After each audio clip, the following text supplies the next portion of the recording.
Netcasts you love. From people you trust. This is TWiT. Bandwidth for TWiT specials is provided by CacheFly at CACHEFLY.com.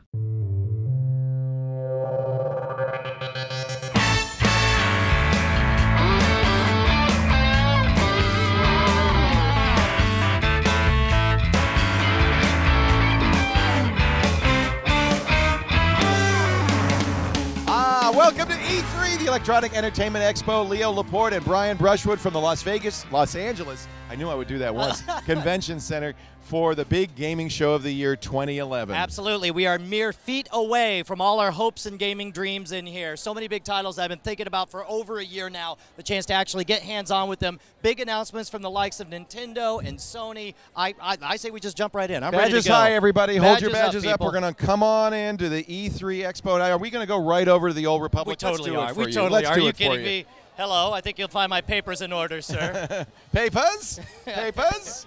All right. So, this is it's it a right crowd. here. The EA oh my booth goodness. right front and center. It is jam-packed. Over to the left, we have Battlefield 3. Over we got to to the do right, that too. We've got Star Wars: This The Old is Republic. the EA booth. The two titles I'm most excited All about. right, Brian, he's going to be split in half. This is like Sophie's Choice here. I can't pick which one of your children is going to just have to wait.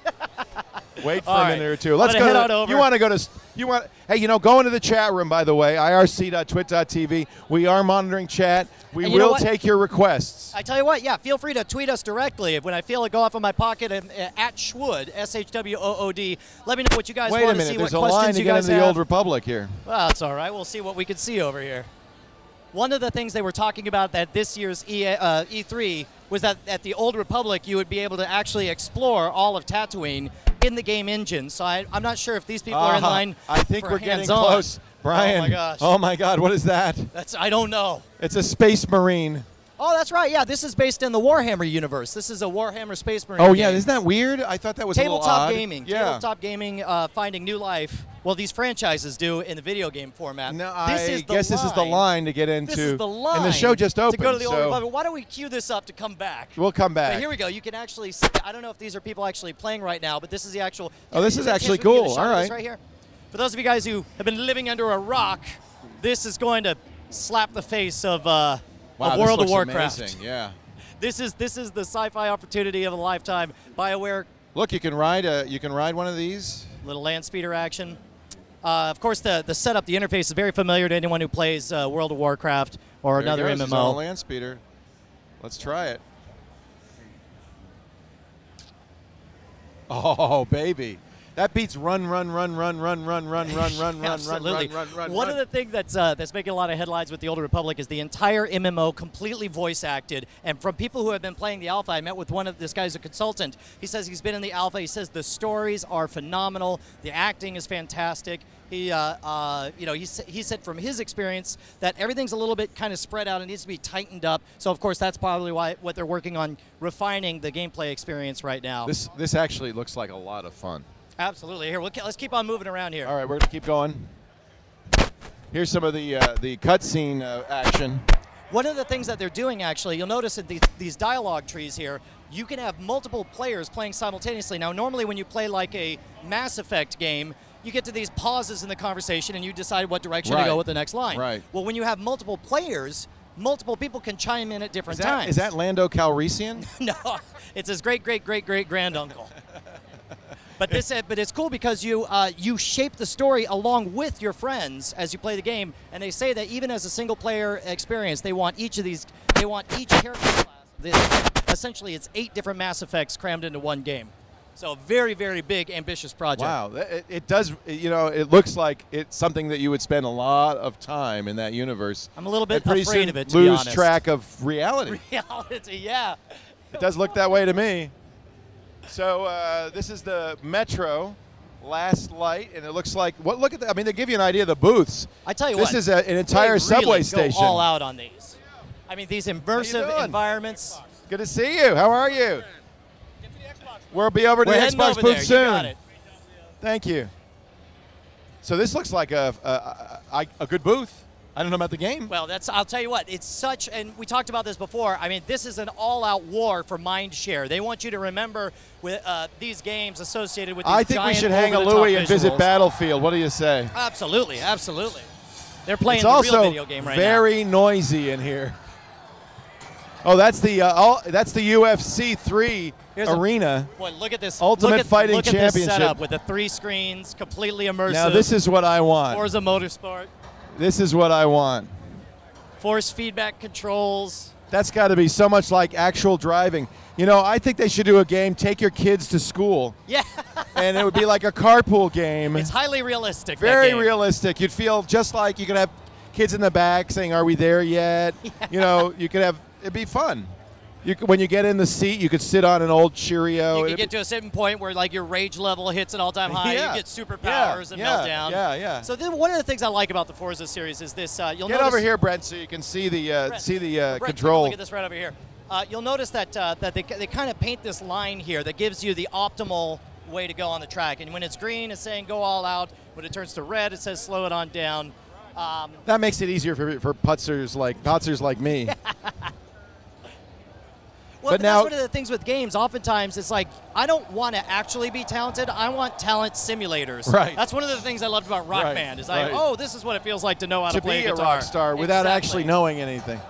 Now, this is an Xbox game. It's the Xbox booth, but that can't possibly be an Xbox playing with 3 screens like that. It's got to be using some sort of peripheral or additional support to hook up 3 screens at once. But who knows, maybe that's something they have at the show. You see a lot of that here at E3. You see a lot of prototypes, stuff that people develop, that they just want to try something neat. In fact, that's, of course, what we're going to be seeing at Nintendo's booth later on. All proof of concept at Nintendo's booth, but I'm really looking forward to it, though. Exactly. Well, you want to go to Battlefield? It's that way? Yeah, let's take a look at Wait a minute, Battlefield here's the 3. Sims pets. We could get our dog collars. With optional choke shade. I wouldn't mind. This helmet cam is actually the way that I wanted to do the show.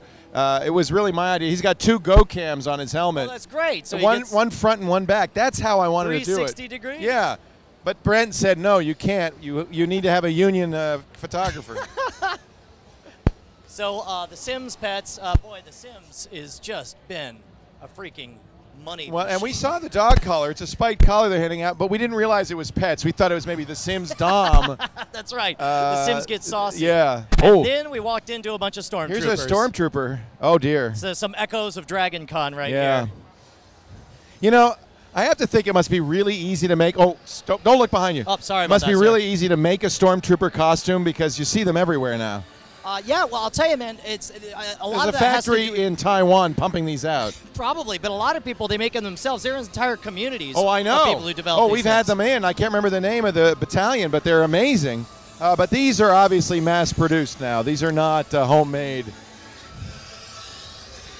So this right here, people are in line for the Mass Effect 3 demo. And I'm sure we'll be seeing footage of that soon. SSX, of course, getting a reboot. And looking for, there we go. And you were actually asking what other systems you'd see. I see you an can iPad. See an iPad 2, iPod Touch. Yeah, These that's are, FIFA 12, the soccer game. But Battlefield, I think, is over here, isn't it? I really want to see Battlefield. You got me all excited about it. You and me both. And we want to make sure we show some PC gaming as well. Well, and I think also, I'm sure that obviously the people who are watching us live right now at live.twit.tv Here, we can show are it likely. over here. There we go. There's a screen over here. There we go. Oh, there we go. Look right here. Let's ask the nice young lady if we can kill someone. That's right. You want to? Who do we want to grab? Well, you could play right here. I don't think this is Battlefield 3. Oh, it's the old Battlefield. This is, if it is, this is no big improvement. This would be a bit of a disappointment. This is played for free. Battlefield played for free, which I guess is something else. You know, I'm really tempted to abuse power and tell everyone that this is Battlefield 3. You know, the 4:3 aspect ratio we feel is the best way for you to experience the combat action. Well, let's see if we can get hands-on with the demo. Do we have anyone that we can actually talk to and maybe actually see some Battlefield 3? Or, yeah, let's go around the corner. Let's try walking around. There's a Battlefield 3 VIP. You want to ask her? Battlefield 3 VIP right here. How do you get to be that? Everyone's in line for. How do you get to be? Oh, there's another line. Everywhere we go. Wow. It's just. Why don't we do this? We can come back and check it out and later on. Let's go around. There's going to be a line here all day. I don't know. All Eventually, they got to calm down we'll at some see what's point. going on.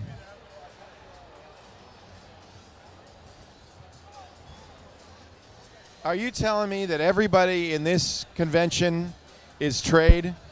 I don't think so. I don't know. I think there's a lot of affiliated fields. You know, for example, gaming and energy drinks go hand in hand. So if you from NOS Energy Drink, you show up. I'm in the energy drink trade. Yeah. But of course, you know, you got to remember it's not just people who are selling the games or creating the games. It's also the people buying the games. Yes, you get that's a lot of trade people, in a way. There's a lot of people who maybe they work at GameStop, and of course, it's in their interest to be up to date and to know in advance what to do. All right, now here's some video from Battlefield. Here we go. Yeah. Oh, that does look a little bit, just a little bit just a little bit better, right? Yeah. Yeah. Yesterday, Battlefield 3 released on YouTube about 10 minutes of gameplay of the tank footage, which was just exceptional, completely photorealistic. This is PC only.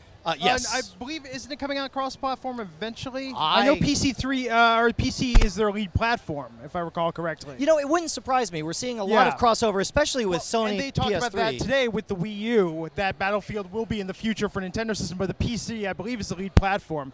Now, of course, with this, I mean, we're talking full open-world combat. You can be in fighter jets, tanks, on foot. Aren't there challenges, though, to a game like this if you make it cross-platform that some people, PC gamers might have a major advantage over the console I'll tell you, players? yeah, by all accounts. Cross-platform is rarely playing against the, I mean, so it's never going against head-to-head. So you wouldn't call Yeah, exactly. Like on Modern Warfare, Call of Duty, it's PC players, PS3 went out there. Because, yeah, definitely. I think they may have, I'll tell you what, if they do, it'll certainly put to bed the issue of who's got more lead skills. In fact, actually, I remember the boys over at PC Gamer once had a face-off using PCs. They had some people use gamepads for Halo, and other people use mouse and keyboard. And even though these guys were whiz kids at Halo over on the console land, they weren't able to hang with just amateurs playing Halo with the mouse and keyboard. But I mean, this looks fantastic. I think definitely beyond. I know Modern Warfare 3's got a lot of hype coming into this show. I mean, this is in-game. But I think Battlefield 3, I mean, just looks really incredible. Yeah, this is how it looks actually in the game. The animations are top-notch. Little things that you wouldn't pause to think about. There are people who do nothing but try to make realistic smoke. The global lighting of the game. What do you mean? Well, lighting that they're using in this engine of the Frostbite engine is just fantastic, especially if you're looking at a lot of the ray tracing that they use for with things that are reflective, the way that the stone looks, the way that the dust looks. It's just amazing, and it's so easy to get really into the game and become a part of the situation you're seeing happening. I mean, wait.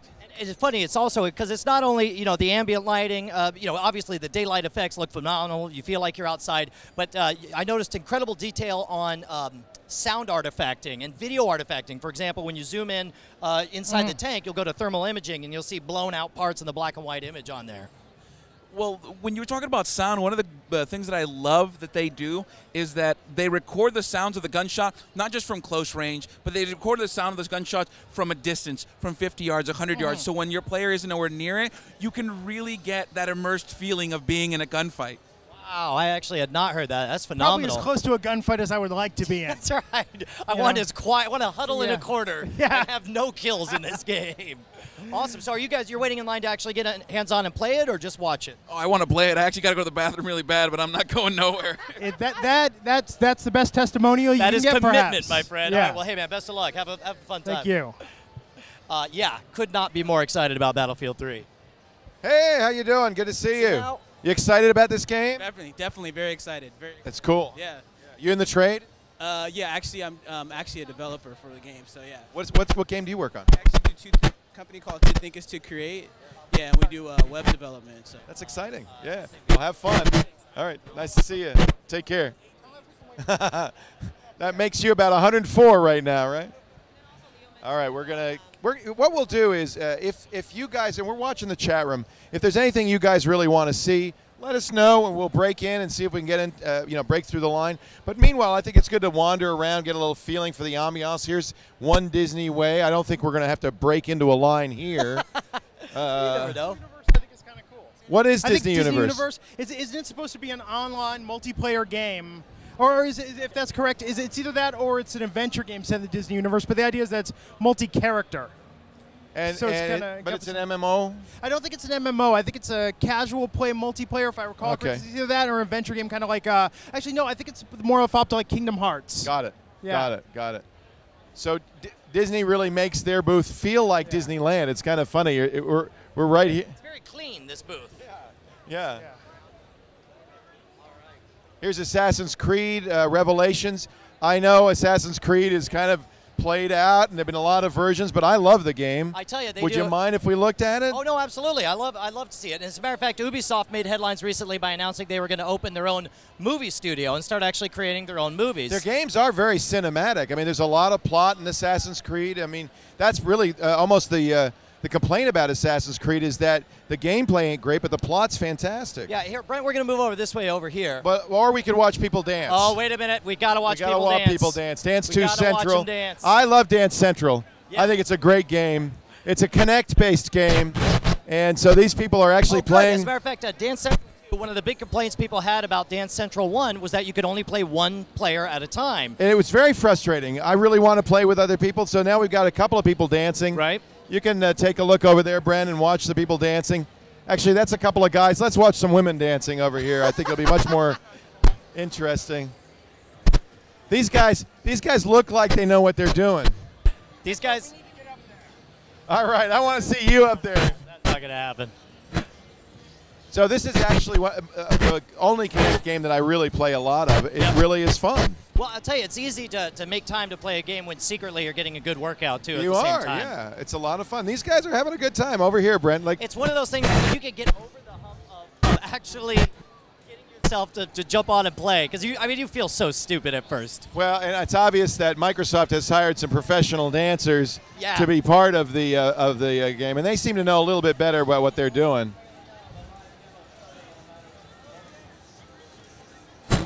It is fun, I have to say. Hey, we want to thank Netflix for providing the wherewithal to make our coverage of E3 possible. Netflix, I don't have to tell you about Netflix. Oh, my gosh. Are you Netflix.com/twit. Watch live, not live, instant streaming movies, or get DVDs by mail in as little as one business day. I love Watch Instantly. I just watch it almost every night. And, you know, I really wanted to watch some in the hotel last night, and I realized I could do it on my iPad. I can even watch Netflix on my iPad or my iPhone. Absolutely. Yeah. So even if you don't have to watch the crappy hotel television anymore, right? You can watch Netflix and enjoy yourself. If you haven't yet become a member, look at this. There now we these go. guys, Holy cow. these guys, this is like a flash mob. If you haven't yet got a Netflix subscription, get one right now. I want you to go to Netflix.com. They're not paying any attention to me. Netflix.com/twit and get your Netflix subscription. There's nothing quite so exciting as watching instantly. Netflix.com/twit. These guys are good. It's actually really fun. And now here, this is big. Dance Central, not just 2 players. It looks like there's a bunch of players. You think these people are all playing? No, I'm sure it's just the two players right here in the middle. I Kiss Boys guys, and you know they got a, you know it's funny, they got a dance master in front who's telling them what to do, and then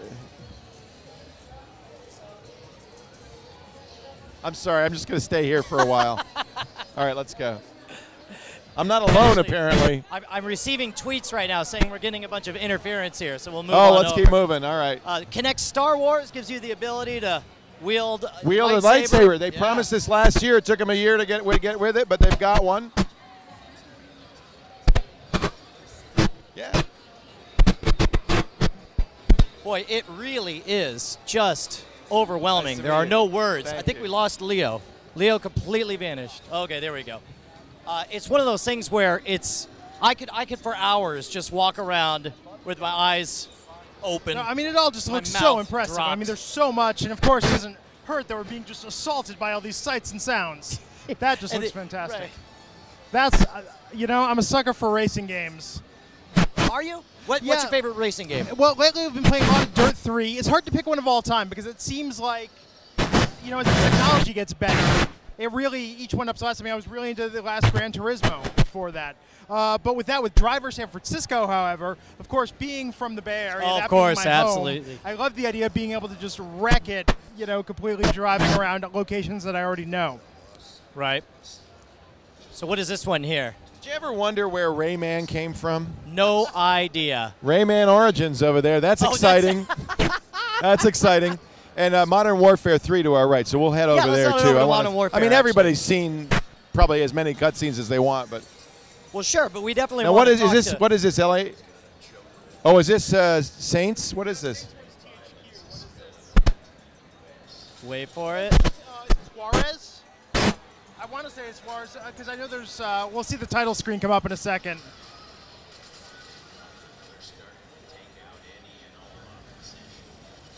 Let's see. It's like Drug Wars, doesn't it? Yeah, that's why I think it's Juarez the Cartel, if I recall correctly. But we'll see the title screen come up in a second. They really make these like movie trailers now, even with the narration. When I enjoy these sort of Me Too Grand Theft Auto games, I have fun with them. Quite a few of them. Oh yeah, well, Saints Row is a great example. Yeah, but that's why I liked Red Dead Redemption, because at least it was cowboys. Oh, have you played LA Noire yet? No, I'm dying to play fantastic. that. All right, I'll have to give that a try. So And the name Outlaws. All right. Swing and a miss. Some of the tweets I'm getting, let me go ahead and actually. They want the SSX. Some people want to see, Minecraft is coming to Xbox. I just talked to a guy who does a Minecraft podcast, and I said maybe we should have a Minecraft server in the new TWiT cottage. But then I realized, well, we'd never get any work done. We'd have a beautiful Minecraft setup, but never get any work done. There would be some fantastic worlds people Final put Fantasy 13-2. Have we finally gone too far? Final Fantasy 13-2. Lord, the series that will never die. I know it has hardcore fans. I enjoy the games, but it's amazing to think back in the 8-bit NES when that started. No one would have ever predicted so many sequels to the Final Fantasy. Well, we're in trouble when you've run out of Roman numerals. I mean, that's ridiculous. All right. It's funny, though. There's a real science to the naming thing, and that's something that I think, Nintendo's always Talk done about very, casual very well. gaming. The whole booth is T-Mobile, pushing games on phones and tablets. That's very interesting. Casual stuff here, and then over to Activision right now. This actually is my my phone of choice right now, the G2X. So obviously, because it's got a Tegra 2 in it, they're pushing the NVIDIA gaming capabilities of it. And the games are looking better and better. It's pretty amazing. Mobile gaming, definitely, and I think that's really the challenge the PS Vita is going to have. Is how do you convince people to spend $249 on a new dedicated mobile gaming system when your phone probably already plays games that are comparable? Of course, Sony is hedging their bet. They've got the Xperia. They have an Android-based gaming phone. Yes. But I think you're right. I think Vita is going to have an interesting challenge. Definitely. It's one thing to have a 3DS where you're aiming at an audience that probably is too young to have a cell phone. Well, yeah, and it's definitely more child-friendly in terms of prices. So really with this, I think the PS Vita, the games look good, but I think that'll be the challenge because it's a little bit in between the console market and the traditional handheld market. Atari Centipede Infestation. Oh, nice. Talk about a franchise that won't die. Yeah. I love it that Atari's still around. Well, in name only, because it's Infogrames, but yeah. Yeah, you see a lot of branding changing hands, but of course, I still have lots of positive affection for the original Atari. Oh, definitely. First gaming. Oh, absolutely. The VCS before they even renamed it to the 2600. Right, the VCS. Brothers in Arms, Furious 4, Ghost Recon Online. A lot of first-person shooters. A lot of you do have a couple of categories. You've got the Battlefield category. You got the Grand Theft Auto category. Who's the first one? The original one? Is it Call of Duty in that war game? Call genre? of Duty and Medal of Honor. Medal of Honor. The other one. Yeah. Call of Duty. And MOH is here with a sequel as well, right? I believe so. I can't remember actually. I'm not sure if they're doing another Medal of Honor. All right. Yeah, but I know. But Call of Duty. Let's take a look at Modern Warfare 3 as soon as we get our connection fixed. Are we all right, or are we? We're swapping the batteries. So this is kind of interesting. Many people don't realize it, but Brent Bye is actually a Borg, and his battery is going down. So we're going to replace the battery, and he's starting to talk like this. This reminds me a lot of last year, but I guess, it's about the new games, right? Oh, definitely. That's the key. And, booths do change over time. There was a time when 5 years ago, if you were at the Activision booth, they had the big half pipe with Tony Hawk skating. Right. That's changed, hasn't it? Yeah. You don't see any more skate. They've tried to relaunch, but that's the new trend now is like you run the franchise into the ground, you take 2 or 3 years off, and then you reboot it like with Tomb Raider. Right. which we'll be seeing later Modern today. Warfare 3, here we go. The big one. Now, it's interesting what they did with the booth here. It's just a wide open floor with a giant movie screen. Yeah. And people are just standing watching the trailer. Yeah, I'm sure they have some gameplay stations around here somewhere. But definitely with Modern Warfare 3, I mean, this is certainly one of the most anticipated games of the show. Isn't it true, though, that you can see all these trailers on YouTube nowadays? There's really true. no reason to see this. Well, the main reason to come to E3 is to play the games. Right. Right. And I think, as we could see here, I mean, look at just what's mobbed every stage. And it used to not be that way as much. Right. But now, I mean, obviously with live HD streaming, I mean, the trailers, so you if can you watch look those up to anywhere. the right of the cinematic, you'll see there's a countdown, counting down at 7 minutes and 1 second now. We have heard that there's going to be some kind of big event here. All right. In 7 minutes, yep, and 1 second. So we'll see exactly what and when. But some of the requests that we're getting, people want to see. They want to see with their own eyes. Duke Nukem Forever. They want to see with their own eyes. Forever. Where is it? It's somewhere around 2K here. I'm sure games. we'll be seeing it today. I believe it's in the other hall. But we will make that trek. We will absolutely show you that. What else? Getting a lot of requests for Minecraft. They want to see Minecraft. All right, we'll go over and see that. And that's Mojang. By the way, is the studio. I understand the new Minecraft is 9-bit, so that's exciting. 6 minutes. I do want to say we are going to have a very important demo at 4 o'clock this afternoon. We're going to break for TNT at 2:30. Then at 4 o'clock Pacific, 7 p.m. Eastern, we are apparently going to get a hands-on on the new Nintendo Wii U. Now, I don't know how much of a hands-on that's going to be since it's not really ready till next year. But they made it very clear it's going to be, technical prototypes that basically proof of concepts, right. Like little ideas like here's the kind of thing you could pull off in a game. Right. So we'll definitely do that. And, yeah, I've got to see Duke Nukem. So maybe we'll trek down to the other hall. Well, let's do this. We have 5 minutes to come back. I don't think we should leave. I think this could be exciting. Do you think something big could happen here in 5 minutes? It says 5 minutes and 36 seconds. Yeah. So let's get a little closer. We don't want to miss whatever's going to happen, right? We should come in and maybe feel like we're in a dance maybe club. we'll all be sprayed with Agent Orange or something. I don't know. I feel like we're wingmen looking for someone to hit on. Oh yeah, look at this. Look at this. There's a big stage here. Kind of a theater in the round scene going on. It's funny. In addition to the actual games itself, obviously that's what I should be focused on. But some part of me can't help but be distracted and dazzled by the quality of displays that they have everywhere. Like these gigantic, high resolution. These are not cheap. LED. These are not cheap. I mean, yeah. I mean, how much? What does it cost to put your video game across the side of a building? Right. How much? No, I mean, some of these booths are $1 million productions in and of themselves. Multi-million-dollar productions. It is not cheap, but definitely. Spyro the Dragon. But definitely. Fired up. He's all fired up. You're all fired up, clearly. But we're taking your requests on Twitter. If you have games you want us to check out throughout the day, tweet to Schwood or myself, Glenn Rubenstein. Glenn Rubenstein, GLENN. Or in the chat room. Or in the chat room. Yeah, we already got some assignments. We got Minecraft and Duke Nukem. We got to do that. Definitely. Absolutely. We are here to serve you, the audience. Let us know what you want to see. We are your monkey boys. Push the buttons to make us do the dance. Spyro, I love him. What do you have memories of your first game? Because I mean, you still play games. But see, I'm so old that the games it is Atari VCS. It's Battlezone, the tank game. Remember that was great. Star Raiders on the Atari was the best game ever. But when you look at them now, they just don't hold up very. I mean, do you remember the old vector art games that you would actually? Battlezone was a vector graphics game. Asteroids, of course, was a vector graphics game. And one of the things about Battlezone that was so compelling is it really felt 3D because of those vector graphics. Absolutely.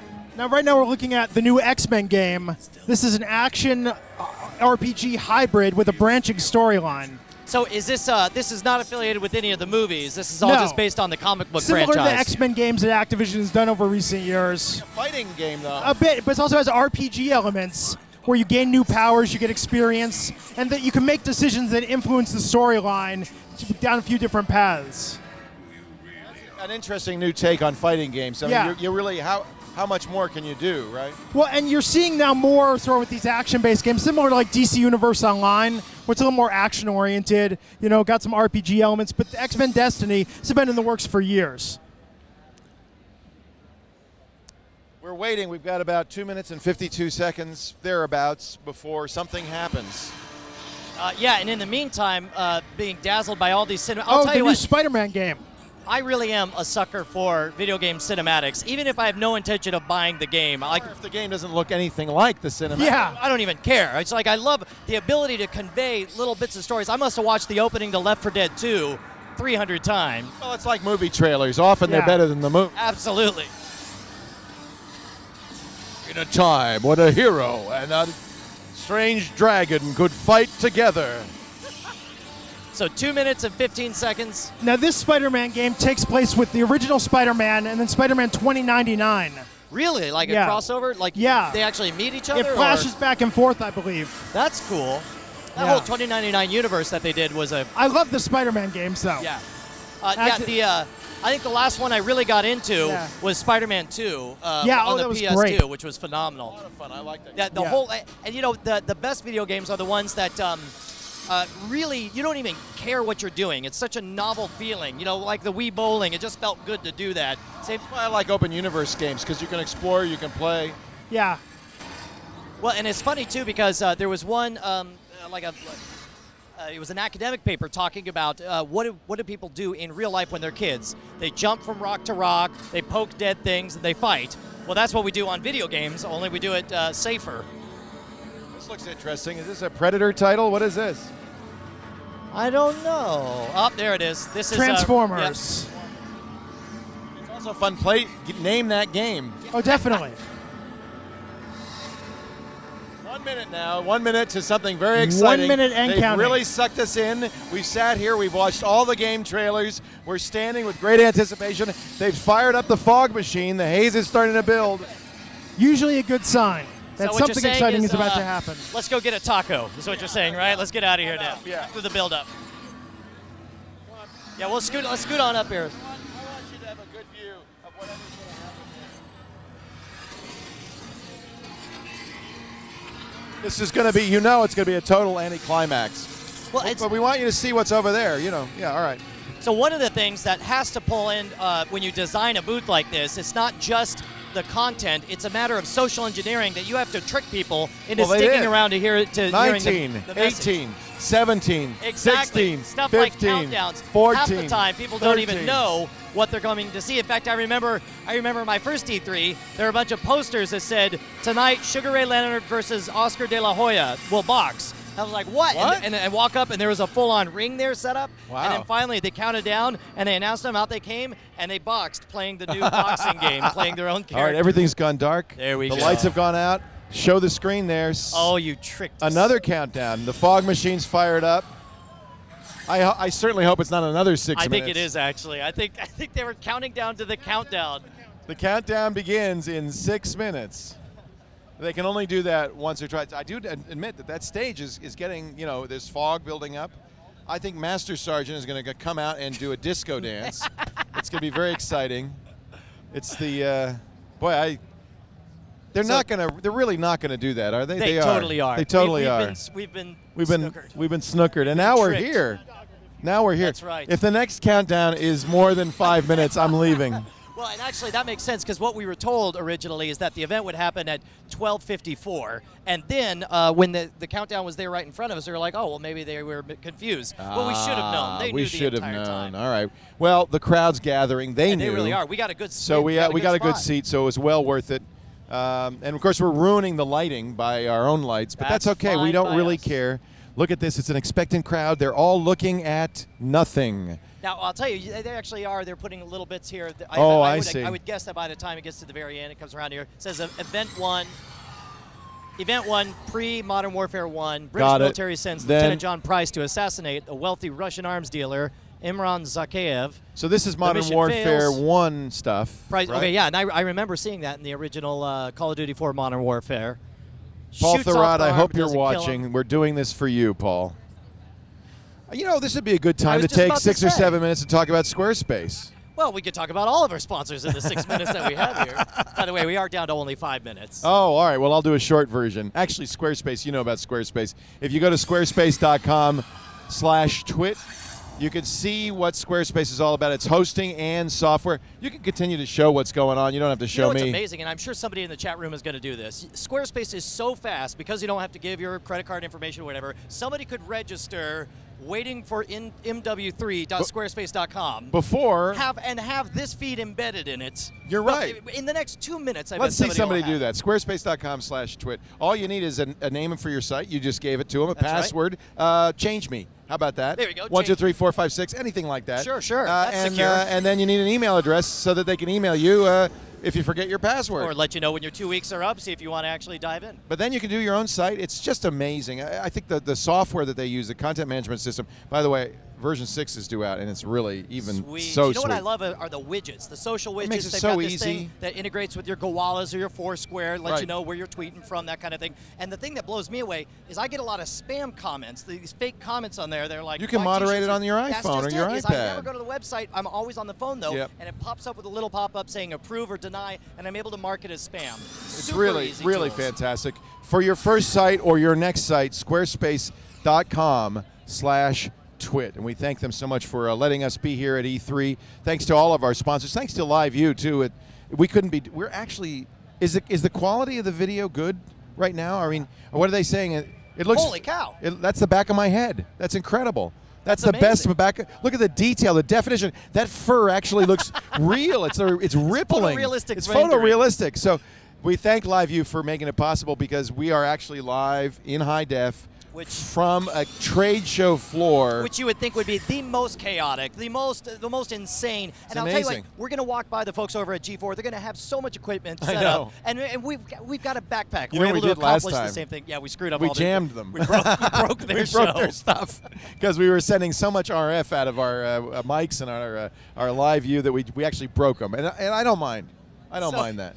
So we got some tweets. People are tweeting us, by the way, saying what they want to see. Some people are joking, saying we check out the video game Rage's Paycheck, which, as far as I know, is completely fictitious. Thank you, Ronak, in the chat room for trying. All right, that. we're up to Modern Warfare 2, Event 7 now. And so I guess it's recapping all of the biggest plot points, dealing with Sergeant Soap attack. It better not be another trailer. I don't know what There they're is gonna a stage. There's a fog machine. I feel like something's going to happen right here. Yes, definitely. But I wonder what is there to reveal. I guess. Don't we know everything there is to know about MW3? I mean, are there any surprises? Maybe if they do a demonstration with live ammunition. Like with a live fire exercise. Yeah, Why exactly. not? Exactly. No, I think people are really just excited to play it. It seems like with Modern Warfare 3, of course, the trailer leaked. There's a little bit of controversy about the Call of Duty Elite service that they're talking about doing the VIP subscription with social features. But I think people are really just excited to play the game. So I'll tell you what is fascinating. When we first walked up here, they were just showing a bunch of trailers. They had a little tiny countdown timer. That was enough to get us to stop. Now it's been 5 minutes later. We're 2 minutes till the reveal here. We're but still here. This is jam-packed.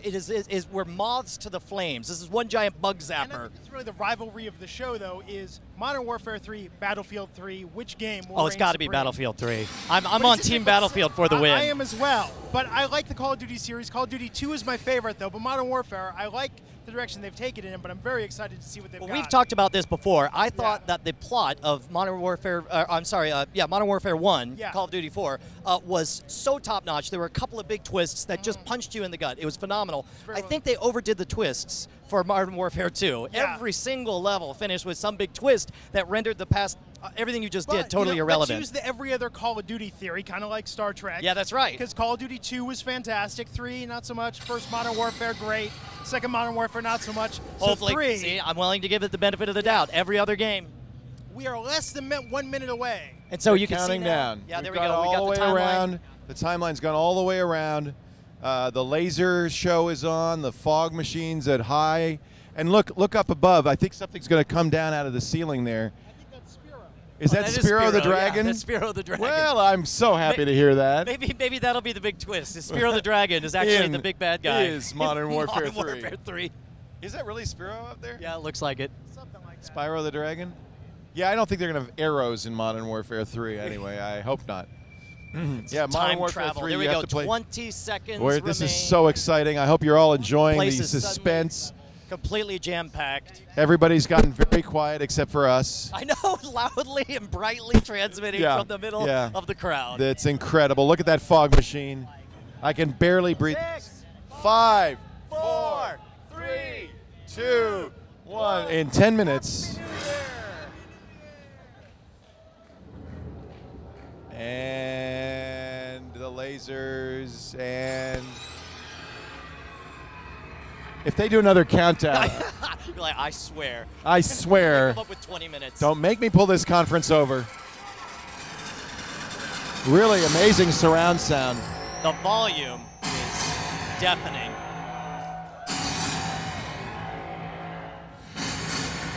All right, all right. Boy, I tell you, the 360 degrees is phenomenal.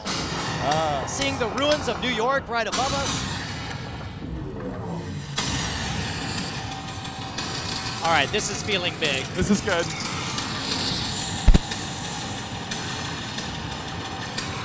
All is forgiven, Modern Warfare.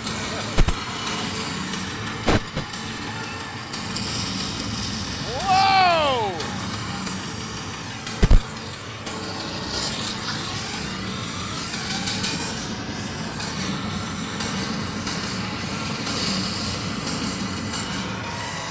They've got the heat lamps on. It's hot. Yeah, you Those can are feel hot. the heat. Yeah. Those are incandescent. I feel like a side of lamb at the Hofbrau. So obviously we're seeing That was different America. locales. Now this is America. England.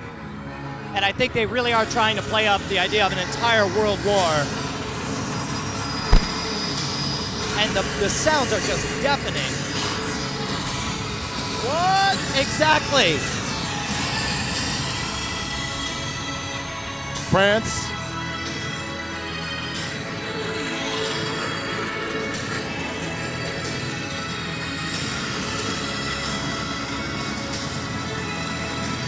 So, Glenn, is this anything we've seen before, or is this all new? This is new. This is new. Look at the way they have elements. This guy shooting, and you see it, his bullets streaming off. Yeah, it's really filling it up.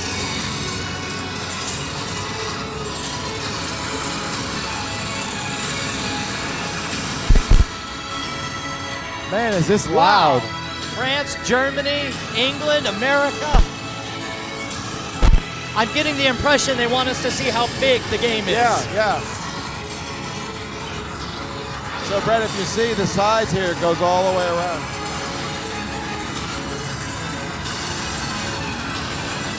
It's also brilliant. The nature of the setup, no matter which way you're looking, you're always missing something. So Right. it really conveys a large Right. scale.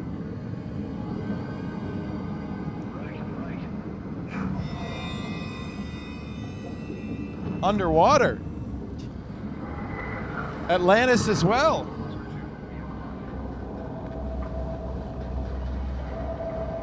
Wow.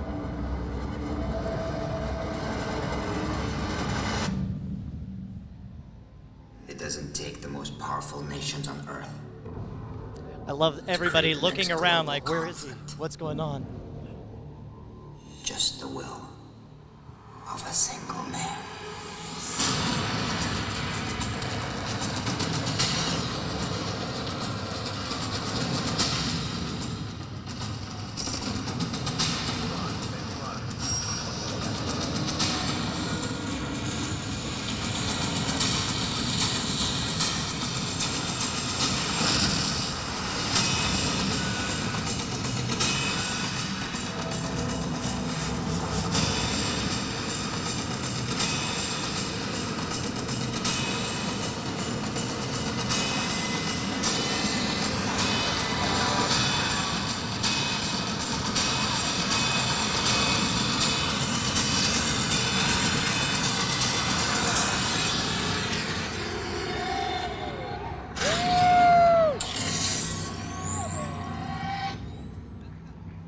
November 8th, 2011, World War III. So that's new stuff. Yeah, that's new stuff. I mean, I'm definitely seeing it in this environment. I mean, it really conveys. The scope, the sweep of it. Yeah, I mean, it looks great. You know, and it's kind of nice. I don't know. I think a lot of people had sort of fatigue for the Middle East themed shooter. So it's nice to see kind of urban environment. Finally, Paris gets it. Well, Some good. people have been waiting a long time. No, I mean, it looks really interesting. I think the presentation here is phenomenal. But that is the thing about E3. You could take the worst game ever made and show it in an environment like this and build hype for it. showmanship on display. A lot of showmanship. The good news is, in only 46 minutes and 24 seconds, we could do it all again. We could do it all right, let's again. get the hell out of here. Yeah, absolutely. Well done, Modern Warfare 3. You got me all the way wrapped in. That is a very impressive demo. It was. I don't know how well that got conveyed over the stream, but it really was completely around us. As you said, there was a lot. There was so much going on. You couldn't see it all. It was a little overwhelming. You know what I find interesting? It really, in many ways, gaming has become a better storytelling medium than movies because it is so immersive, interactive, and there's so many things happening. Yep. A movie's very linear. It's what's on the screen. This shows you that it's everything going on behind the scenes and where places you're not looking. And I think you're seeing a lot of advancement in learning how to tell specific stories that are right for video games. In the early days of video games, it was all about trying to scare you because that's a very easy emotion to elicit. You know, that's and then and this is still pretty scary, I gotta say. Well, sure. Yeah. You know, and you got lots of games that make your heart race. What I'd love to see are more games that get you in a position where you care so much about the characters that you actually. I've never been moved to tears by a video game yet, but I expect that to happen sometime in the next decade. I think it should. And I have to say that's one feeling I get about this. As well done as it is, as powerful as it is a pretty dystopian vision of the future.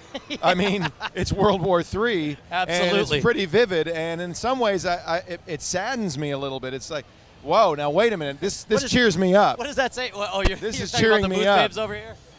I don't know about dog collars, but she's got something going on there. What is that? Is that a scythe? Yeah. You wouldn't want to cut grass with that. The Grim Reaper never looked so good. Wow. Here, this is a game called Vindictus. I've never heard of Vindictus. Do you know anything about it? So nothing at all. What do you Nothing whatsoever. But I think that that says it all. How do you think that goes right before the job starts? They're like, okay, your job is to sit there and just kind of look Shoot awesome. your hip every few minutes. Just change, flip around, let people take pictures look of you. awesome. I'm just glad that her scythe is on a tripod with wheels. I was going to point that out, which makes me question its battle efficacy if you have to wheel it around. Wait a minute, she's going to wheel it. She's going to wheel it. Oh, no, that's it. She just turns around.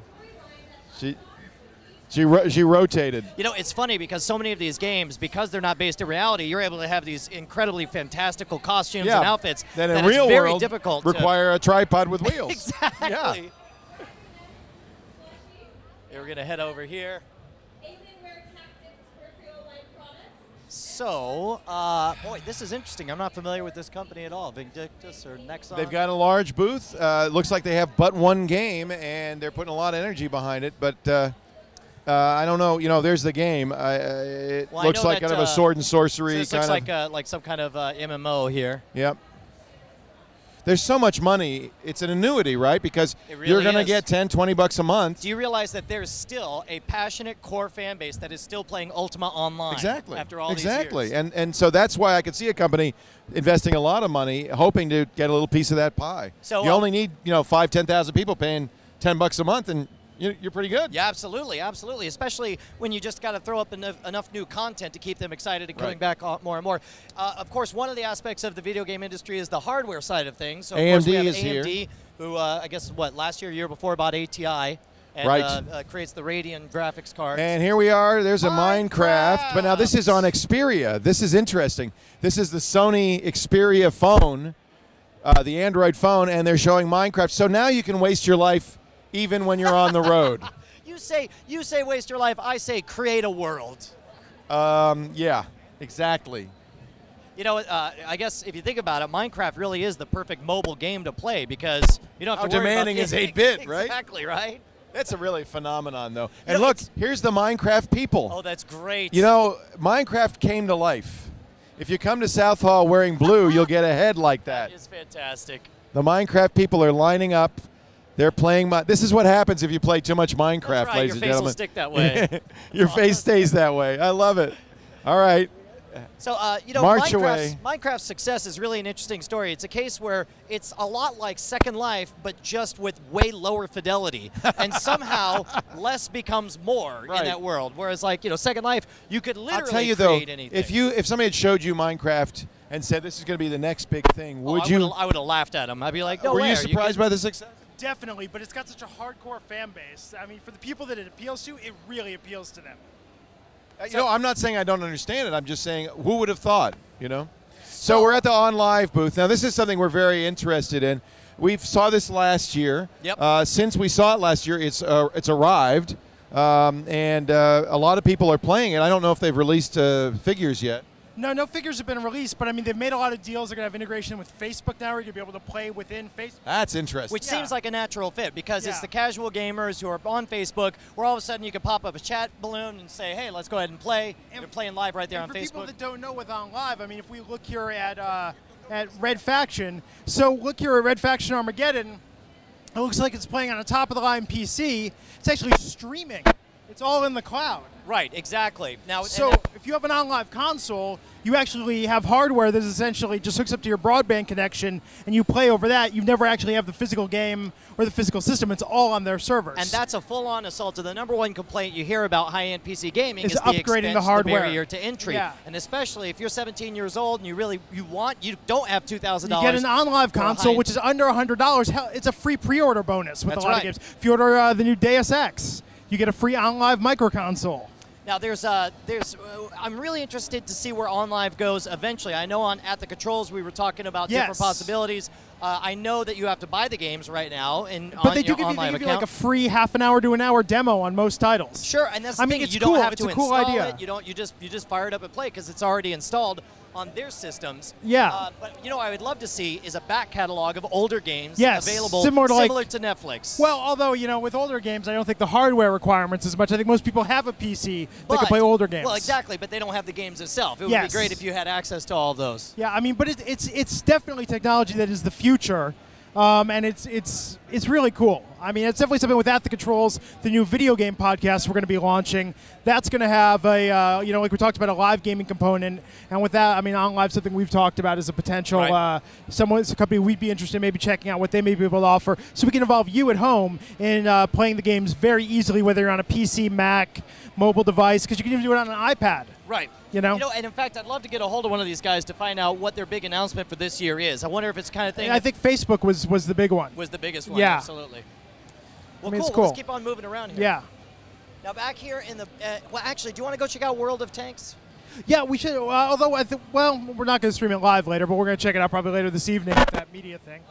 Yeah, I actually have to do NSFW, so I probably will not be there. But I like the idea behind World of Tanks. It is a World of Tanks. As somebody who played the original, was it Auto Duel for the Apple IIe?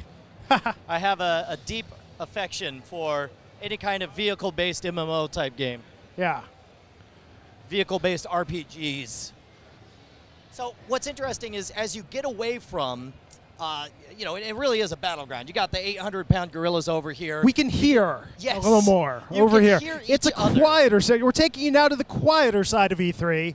Here in the South Hall, I believe. Are we in the South Hall or West Hall, Brian?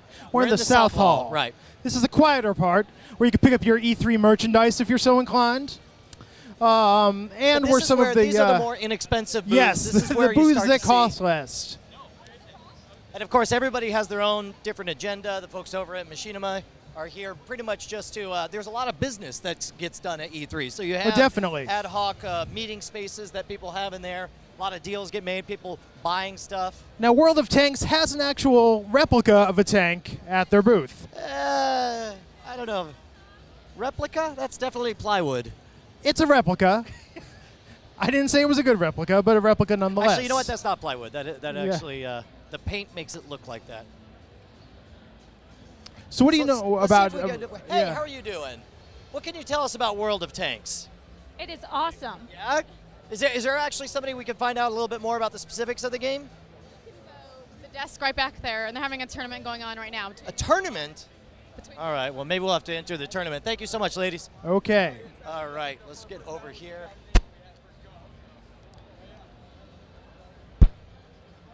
So, World of Tanks, I don't know if it's an MMO or just a face-off, like a... Hi there, how are you doing? Is there somebody we could talk to find out more about World of Tanks? Everybody over here? All right, we're going to keep walking on over. Thanks. We're finding answers. What's that? Mike Belton. Got it. Getting close to Yeah, they chased us out of G4. We'll see if we can do it. Here we go. Well, let's actually, we got people in a competitive tournament on there. Hey, how's it going? I'm Brian Brushwood. We're live right now on TWiT.tv. Can you tell us just a little bit about World of Tanks? No, actually, I would love to, but this is the man you need to talk to right here. Oh, my goodness. He's our resident expert on World of Tanks. Oh, fantastic. Yeah, we just need the, I just need the rough sketch of it. Oh, well, I'm the merchandiser, so let me do the rough sketch of it. We have some wonderful, real beautiful tanks here. This is a game all about tanks, all about steel, about guys who want to blow up other guys in tanks. And when you say World of Tanks, is this like an MMO or is this something? It's an MMO. Okay. It spans the time frame from the 1940s up to the early 1950s. We have every tank imaginable, from the Russians to the Germans to the Brits, and now the Americans are coming out as well too, since we got live in April. The M18 Hellcat, the M10 Wolverine, the M36 are coming out next week for America, and basically for guys who love to get on and blow other guys away in tanks, this is a game for you. So this is all P versus P. It's all player versus player? And clan. Okay. And then we're going to have later on Worlds. We hope to have other games coming out around this where you have like King of the Hill. Now, do you level up or do you earn money to spend on improvements on your tank? Okay. Both. Absolutely both. Level up grindage is on here, but you can buy gold to level up your tanks here, get the experience points. If you're the best of the best, you got the German Mouse. The German Mouse. Almost a 100-ton tank. Holy cow. So we got prototypes on here. We actually got the real tanks that were actually in the battles of World War II. That's amazing. That's fantastic. And how do you, like, are each different time period a different zone that you visit? In regards to? Well, I mean, like, are they physically? You mentioned like it's all one world, I assume. But we have different maps on here as well too. So 15 versus 15. Gotcha. And it is tiered up. So if you're a level 2, you're not going to get to level 8 and get blown away. Oh, that's amazing, dude. Well, thank you so much. Not a problem. You guys been on the Hetzer yet? No, we haven't. You guys haven't been in the Hetzer yet? Wait, you could be in it? You haven't been outside of the... Okay, you guys not gone outside yet? No, we haven't been outside. We've been in here. We've got an M4A3 Sherman outside and a Russian T-3485. Real tanks. Real tanks we dropped off yesterday. Awesome. You guys can get on there. You guys go down there. Talk to Roger. Tell him Seth sent you. All right. And get in and take a look at the tank. You remember that, chat room. Seth sent us to Roger. Thank you so much. Appreciate it, Seth. Awesome. This is a cool idea. It's funny because, I mean, I would not in a million years have come up with a whole tank world MMO type game. Brian, you got an old friend that wanted to say hi to you back there. What's that?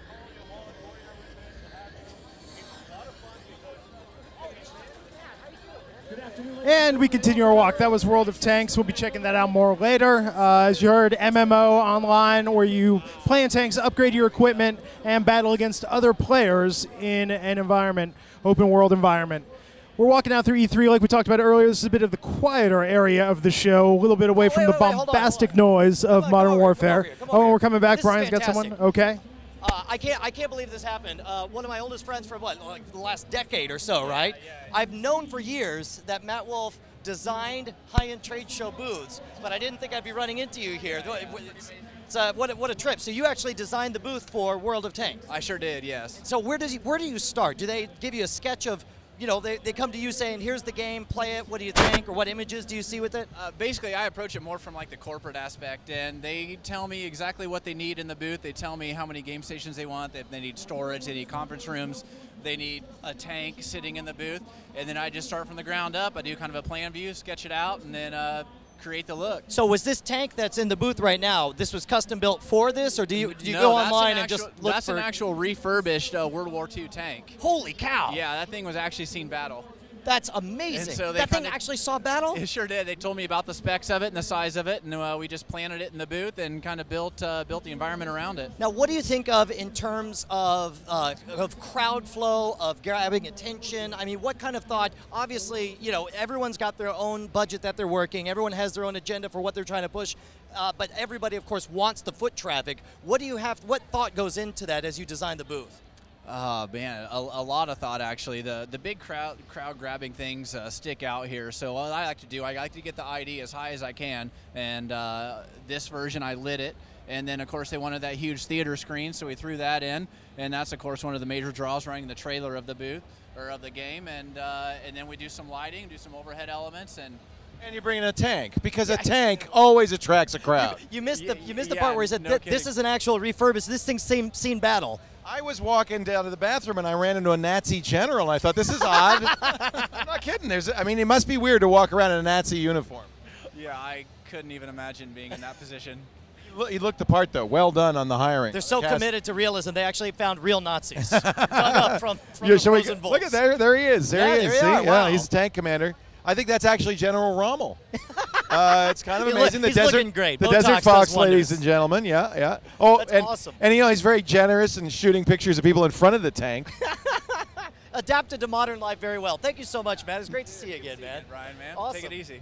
This is cool. Yeah, this is really cool. Thank you. Yeah, so we got the lowdown on World of Tanks. Is this a game where you just It's an MMO. You Another level up MMO. and you build Wow. build tanks. So you're telling me this is not a prop tank? I thought it was because out of the corner of my eye, I thought it was made out of plywood. You know, But this is the Nazis are warm and fuzzy now. They shoot pictures of their fans and. See, look at this. This all these dings here. I read these as wood grain, but this is all solid metal, totally refurbished, real. General real Rommel, tank. did you bring this with you? Yes, I did. Where without it. This is a little odd going to the men's room in that outfit. Haven't done it yet. I may just try to hold it. It's a good sport. Yeah, absolutely. Well, I think just we've don't seen go all over. this area Can I right just here. say, if you go over to the modern warfare area, I would just not wear that outfit. Just a word of warning. I'm just saying. There may be a preemptive strike. There might be a preemptive Now, strike. we could walk over here and visit our friends over at G4. Let's go jam their audio. What do you say? We'll just peek in there. Just see how they're doing. Of course, it may be us who get hit. You never know. You never know. G4 last year had an exclusive on E3. We couldn't come here without their permission. They very kindly let us have permission. This year, I guess they're very much a presence here, but they don't have the exclusive that they had last year. But a nice booth, and they're doing a great job, you know. We're fans. You know, I was just thinking about Minecraft as I was at the urinal, and and I'm wondering how long. What is the barrier to entry of creating another Minecraft? Well, right? I'll tell you, man. What's interesting is the barrier of entry has gone down in so many different ways. Not only because there are different tools that are available. There's our friends Adam and Morgan, but also like. Sorry, I'm getting sucked in. Suddenly I'm watching G4. Well, it's great. You know, TV is very addictive that way. And if you like reruns of The Man Show, and who doesn't? Then you will love Who G4. doesn't? I don't think they're actually taping right now, but there's definitely a lot of going on. Go. We're just waiting for the sound guy to run over and say, "Who are you and why are you jamming our mics again?" Again.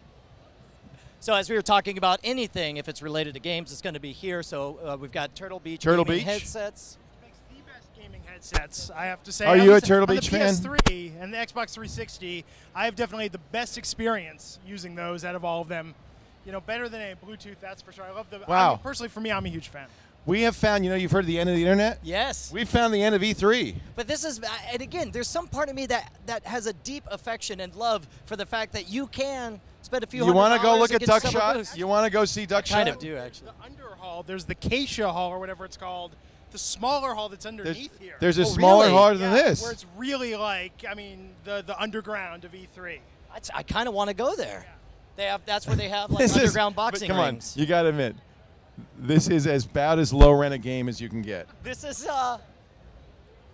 but you know it's funny. It's like you probably don't need a flashy booth when what you do is QA testing for video games. When you have, you know, hey man, yeah, I'll play your game. In fact, you know what I do? I'd like to get a booth and just put the label Doug QA. Doug. Like, hey man, I'll play your game. I'm Doug. I'll play your game. That's right. It's like, you got something, let me give you a try. Can we get downstairs? Should we go downstairs? We can check it out if you guys want to. I'm assuming they're still existing. I don't mind That's where it peeking was in there. In years past. We also we got a lot more. We to haven't see. seen the entire Let's go. other side over there. We'll go ahead and cut but through this the is a back great over game, here. though. Anything with ducks and plastic guns. Why are they even here? They're here to play Duck Shot. They wanted people. They said, "Hey, enough with your video games. Let's set up a booth and people shoot ducks." Here. All they had was a booth and a dream. Turns out they just all had a they had is a booth. booth and a dream. Yeah, they came to E3 to make that a reality. It's so funny because I mean it's literally 25 feet from the battlefield of Modern Warfare 3, and there's Duck Hunt. Yes, exactly. Well, it is funny because, especially in the retro games, when you build up this affection for these older titles, you know, I think you nailed it with the Minecraft thing. At some point, it's no longer about having the most highly, richly detailed mud in video games. At some point, there's good enough, and then I think that's part of what Minecraft's success has been.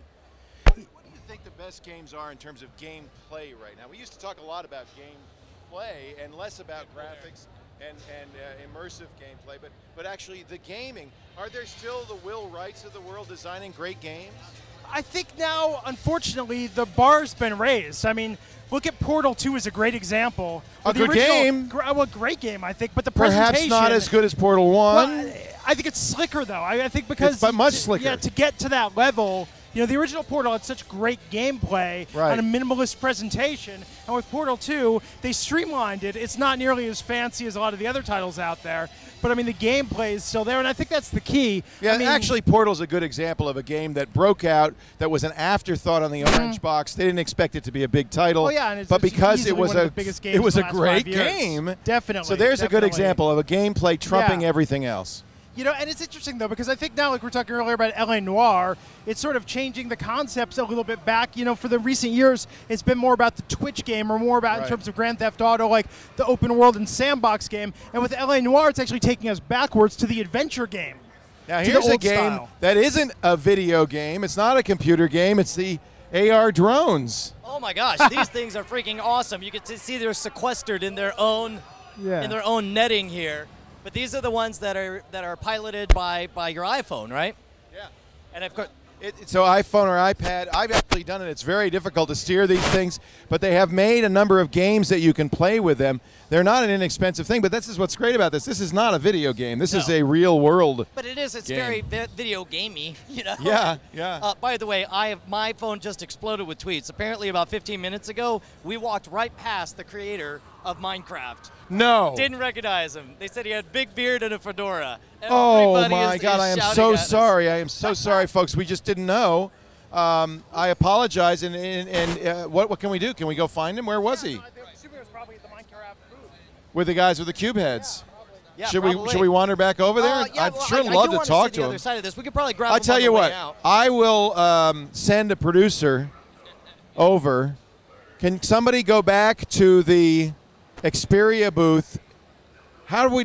He was wearing a bowler hat and a beard. It was a fedora with a big bushy beard. But how will we know if she finds him? I don't know either. That's the problem. Just go by there. I mean, we can go back. We can go around. Let's go. We gotta go. Come on. All right. We gotta find him. This is terrible. I feel awful. What do Rockstar developers look like these days? That's actually part of the great success. Yes. So of course here they would blend in. Chat room, just keep your eye peeled. If you see him, holler. We don't want to miss him again. I can't believe that we walked right. I feel ashamed of myself. It's like we walked past Santa Claus, didn't even recognize the biggest name of the show, and we missed him. It's right up here. I mean, there we go. We're not far off at all. Yeah, we can make this happen. Let's make this happen. He's probably There's gonna a booth. big time us now. Oh yeah, he said you walked by me last time. All right, we are in search of a guy with a beard and a hat. That narrows. He's so over us. He just hits us until we turn into a block of wood, and he uses us to make a table. All right, this way, Brett, over here.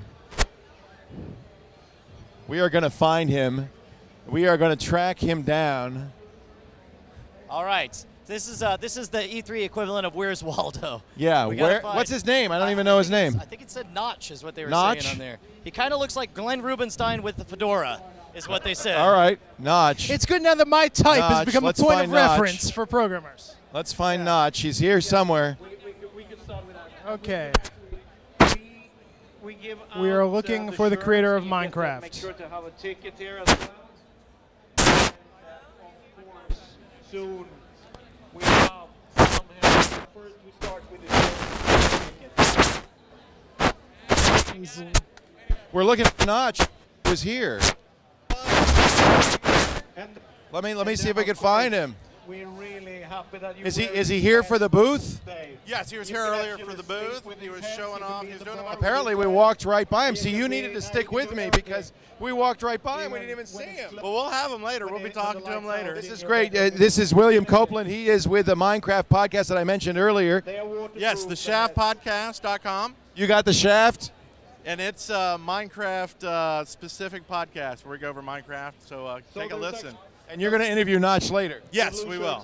But can you help us find him now? I look for the hat. That's how I find him. He's wearing a hat. People give him hugs. He's wearing a hat, ladies and gentlemen. A guy with a hat who looks like Glenn Rubenstein who is hugging people. He will probably be here later today. He did say he had a kind of a free day. He was waiting for Carl to get here, and then he's going to go see some stuff. Tomorrow he is going to be here all day. We walked right by Notch. We didn't even recognize. Crowd around him. You know, what happened is we walked by him with our cameras. We're blissfully unaware, and everybody tweeted us, "You nitwits, you just walked by Notch."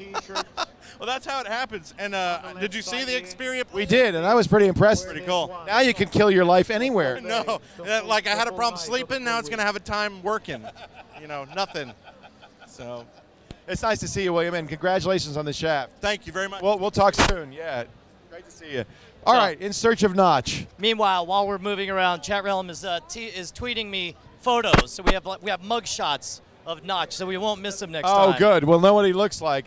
But apparently he likes to hug, and he walked this way. I think we go. That's the man right there. I think we've missed Notch. That's your target. He does. He is exactly what you described him as. He is. That's definitely Glenn Rubenstein with the Rubenstein. fedora. So, well, that was a snipe hunt. So we're gonna have to find something meanwhile, else. there is this.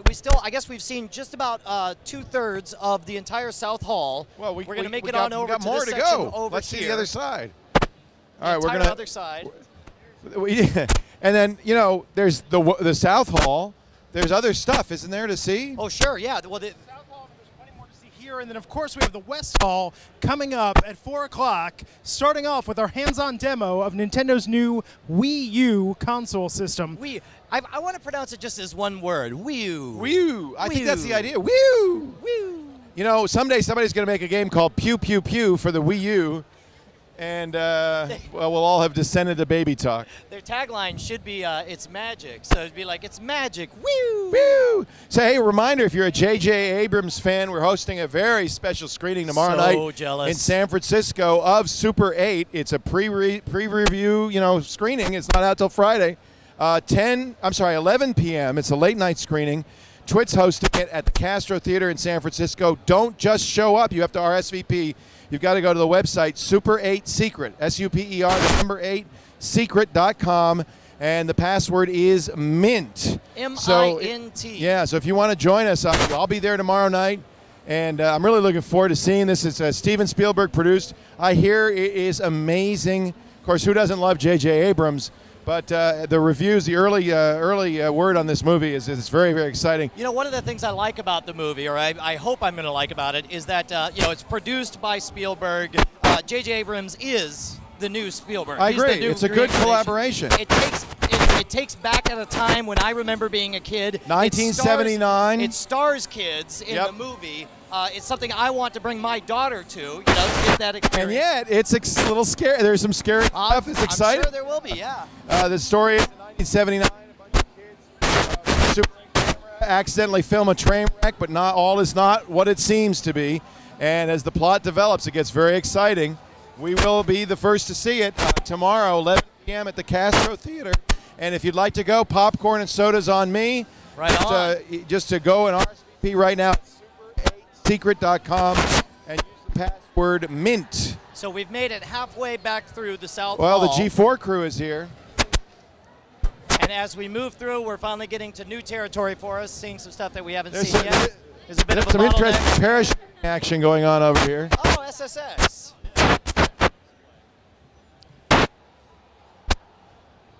Leo was momentarily distracted. He was sucked in by the parachute girls. Yeah. Brent, you're just not, you're not the Brent I used to know. You were good at picking that stuff right up. By, Just without walked even right. a second First you met Notch, and now the parachute girls. Back in the. My mic is cutting out. We want to restart these. How's Mr. Brushwood's testing mic. 1 2. Test test. Well, I'm going to hold it here, and maybe it's. Is that better? Well, you know, it's amazing that anything works in this environment. It's kind of hard to believe. It's every year. It's like we walk a razor's edge. We never quite know what we're going to get. That's what part we're of the gonna fun have to of deal it, with isn't it? So now we're in the Sonic the Hedgehog realm. We're at Sega. Boy, who would have thought 10 years ago, Sega, I remember them announcing the Dreamcast. Sega was the dominant player in the console market. Dreamcast, I miss it.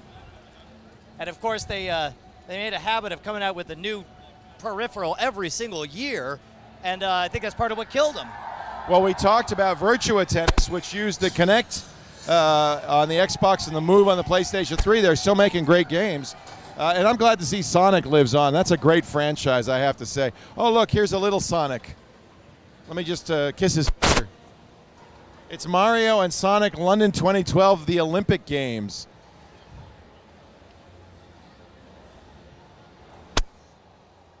Okay, just had to do that.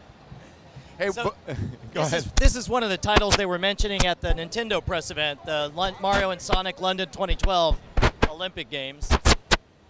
I love it that you've got Sonic the Hedgehog, and this is very typical of E3. Sonic the Hedgehog right across from a warrior with a Halo With a style. pulse rifle. This is that's definitely Aliens. Oh, Aliens! Yeah, all that's right. the Aliens pulse rifle right there. And in fact, I think we saw some. What game's being demoed in there? This is Aliens Colonial Marines. Okay, awesome. Can we watch it? Can we see it? Yeah, this is a Are you nuts? This guy has a pulse rifle, and you want to jump the line? Yes, indeed. I want his permission to jump the line. I think they're very well protected here. I don't think there's going to be any line jumpers. They got a Space Marine. That has to be the best gig. Like if you're going to be a costume character, freaking run around with a giant gun. Better than being a Nazi. Yeah. That you got to admit. Dude, that looked like authentic gear. I'm betting that they rented that from somebody. That was probably worn by a genuine in bad a movie guy or something. Yeah, that's wow. Now, what is her weapon there? I don't know. It's a little more ladylike. Yeah. I bet it's some kind of energy weapon from the game. Yeah, it looks like an energy weapon, yeah. That's cool. So we have found a very quiet, secluded cul-de-sac in between Aliens, Colonial Marines, and Anarchy Reigns. Nothing's going on here. It's just very quiet. To tell you about Netflix, if you are not yet a Netflix subscriber, and I know there's about 2 of you out there who aren't Netflix subscribers, but I'm talking to you two. You got to join. You can do it free for 30 days right now at netflix.com/twit. You must be a Netflix subscriber. Of course. Who isn't? And movies, TV. It's what awesome. don't they have there? Yeah. It's really a one-stop entertainment source, and you could stream it on your Xbox 360, your PlayStation 3, even your Nintendo Wii. That's what I like. I love to watch instantly because I don't have to plan ahead. I can watch whatever I'm in the mood for that night. Tens of thousands of movies on watch If you instantly. want DVDs in the mail, they got you covered. Still if got you it. want I to have watch a 5-disc instantly, subscription. How many of them do you? How long have you had the ones you have The currently? longest one I've had was from January because I watch instantly all the time. But that's the beauty of it. There's no late fee. When you're done, you pop it in the prepaid mailer and you get the next DVD in your queue in as little as 1 business day. It really is an amazing system. Fantastic. I'm a Netflix fan. I'm sure you are. But if they're friends or family members who aren't yet, tell them about it. Netflix.com/twit, 30 days free. And we do thank Netflix for their support for our E3 coverage. Thanks also to Live View that makes it possible for us to wander the show floor. It's amazing. Brent By on the camera wearing the backpack. He is a tough guy. He is tough. You wouldn't want to do that. That looks very heavy. Yeah, Colonial Marines. This guy Yes. is an assault troop. So where should we go? What do you think, Glenn? I think we're going to check out Konami, and over their 2K games, we can actually see that Duke Nukem Forever exists. Oh, onward. We are Yes. looking in search of Duke. So we're heading over here. is We're good. leaving This the is- Sega This booth. is even more exciting than Notch. Heading over right now. This is very loud. Konami is showcasing Glee Karaoke Revolution Volume 3. Oh, Glee. Let's go watch the girls from Glee perform. And that's right next to Ninja 3 Gaiden. Karaoke and the screams coming from over here. Just great. I love the Karaoke juxtaposition. Revolution series, the franchise that will not die. So they're karaokeing to the Glee people. And meanwhile, as you watch them, Brent, You can look over here House of the and Dead, watch a girl Rise kill of the people Nightmares. with her bare fists. It's just a juxtaposition that I love. Only at E3. Only at E3 can you see that. Well, this is the Konami booth, so it's Konami, right? Konami does Karaoke Revolution, yes. And the Glee series has been very popular. It's arrangements from the show, and you can sing along in the comfort of your own home. I love it. Yes, let's take a look at Ninja Gaiden 3. Wait a minute, go ahead. You guys go look at the Ninja. Okay. Ninja Gaiden 3, that was one of the biggest responses at the Nintendo press event was people, the Ninja moment they Gaiden 3 saw- confirmed. Yes. Going to be coming out on Nintendo's new system, I believe also the 3DS. The Ninja Gaiden series, amazing that they're only on 3. Do you remember playing the first Ninja Gaiden? I do, as a matter of fact. I played it actually 8-bit much NES. more in the theater. In the Theater, arcade. in the arcade. It was a theatrical experience, let me tell you. That is the theatrical version of games. Dude, I don't know if it got any better on the second Ninja Gaiden 2, but Ninja Gaiden, or the last one, was so stupidly hard on the Xbox. Yes.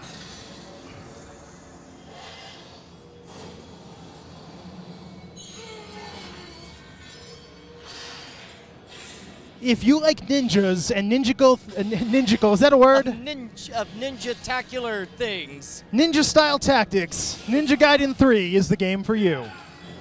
It actually, looks fantastic. You know, it's tough because so many of it's hard to get excited about graphics on most systems now, just because, again, the hardware is so... It's maxing out. So yeah, exactly, and it's sort of flattening out most games to where they all, graphically, as far as the quality goes, they all tend to be. Now, occasionally you'll get something with an art style that really stands out on its own, like last year's Epic Mickey. But for the most part, this looks cool. This looks pretty cool. They do it looks like it has cool. all the classic Ninja Gaiden action. But with the number 3. Yes, with the number 3. E3 is the game of threequels. You're right, man. That is a transition of Aya's proportions. Of course, Aya's has been helping us with that, the controls lately. The king, the master of transitions. That's right. In homage to him, Ninja Gaiden 3. No, this looks really cool. I like the gritty London streets with the rain. All right, you want to head on over, see what we can see? And remember, we're going to be back on the air at 4. If you have game requests, you could talk in the chat room, stuff you want us to check out. You can tweet at Brian, at Schwood, at Twitter. Or at Glenn Rubenstein. Send us a tweet. Tell us what you want to see. Make fun of our terrible segues. So over here we got Konami. I think of this every year. Whenever I see the Konami booth, I think of the terrible, terrible jingle they had when 10 years ago. You'd walk the nonstop on a loop. It would be like with a K and an O and an N and an A. You add an M and an I. I was like, are you kidding me? That's fantastic. Not exactly Sega. No, exactly. Yeah. They just have one guy just shouting Sega at everyone who walks by. Sega. So 2K games. Where are they? There it is. Duke Nukem Forever. It Nukem exists, Forever. People. Now, there's a popular theory going around on Reddit that when the game ships, you'll open it up and get blank discs or an empty case. Yes, because people don't believe that after, 14 years, the game is finally being shipped. Did I just get a peek of Panty there? Look. It's true. Oh, my God. Now, this is a bit racy. It's sexy. It's the new Duke Nukem. The best was they had... back when my brother was working on the game, they had John St. John record a bunch of taglines, and my favorite was, "What did you expect? Forever's a long time." I was really bummed that they didn't use that. That's on the a really actual good one. advertisement. All right, here we go. Oh, here it is, Duke All Nukem right. Forever. XCOM. Now, there seems to be somebody sitting in a throne. They've got a tweet wall. Somebody's sitting in a throne. I don't see. Oh, there's the game is inside those doors. That's great. We'll see if we can let's see if we can get a producer to see if they can talk our way in over here. Wait a minute, Brian. I'd like you to sit in the throne with Want me the to sit on the throne? schoolgirls. Actually, only if you'll be one of my babes. I think the babes are provided, aren't they? All right. I suppose I'll take the actual babes. Come on, sit in my lap. Okay, done and done. All right, as soon as they're done, we're next in line.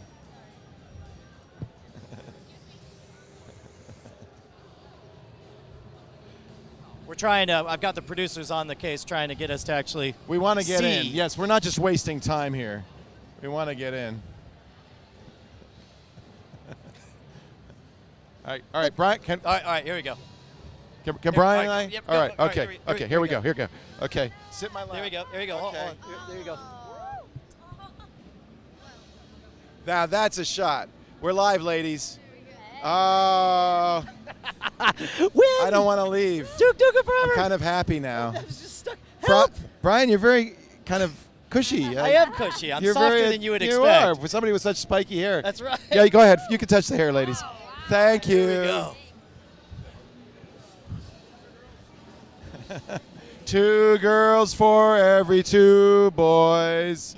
2 girls for every 10-year wait for Duke Nukem forever. Now, this is the line. All right, we'll see if we can This actually. is the line. Are we going to jump? Are we going to jump? We're going to try to jump the line here. Behind closed doors. Inside there. Which I believe the game is it's gone gold and is supposed to come out in just a matter of weeks. That's what we hear. Weeks, right? He's in the witness protection program, so don't shoot him. That's right. All right.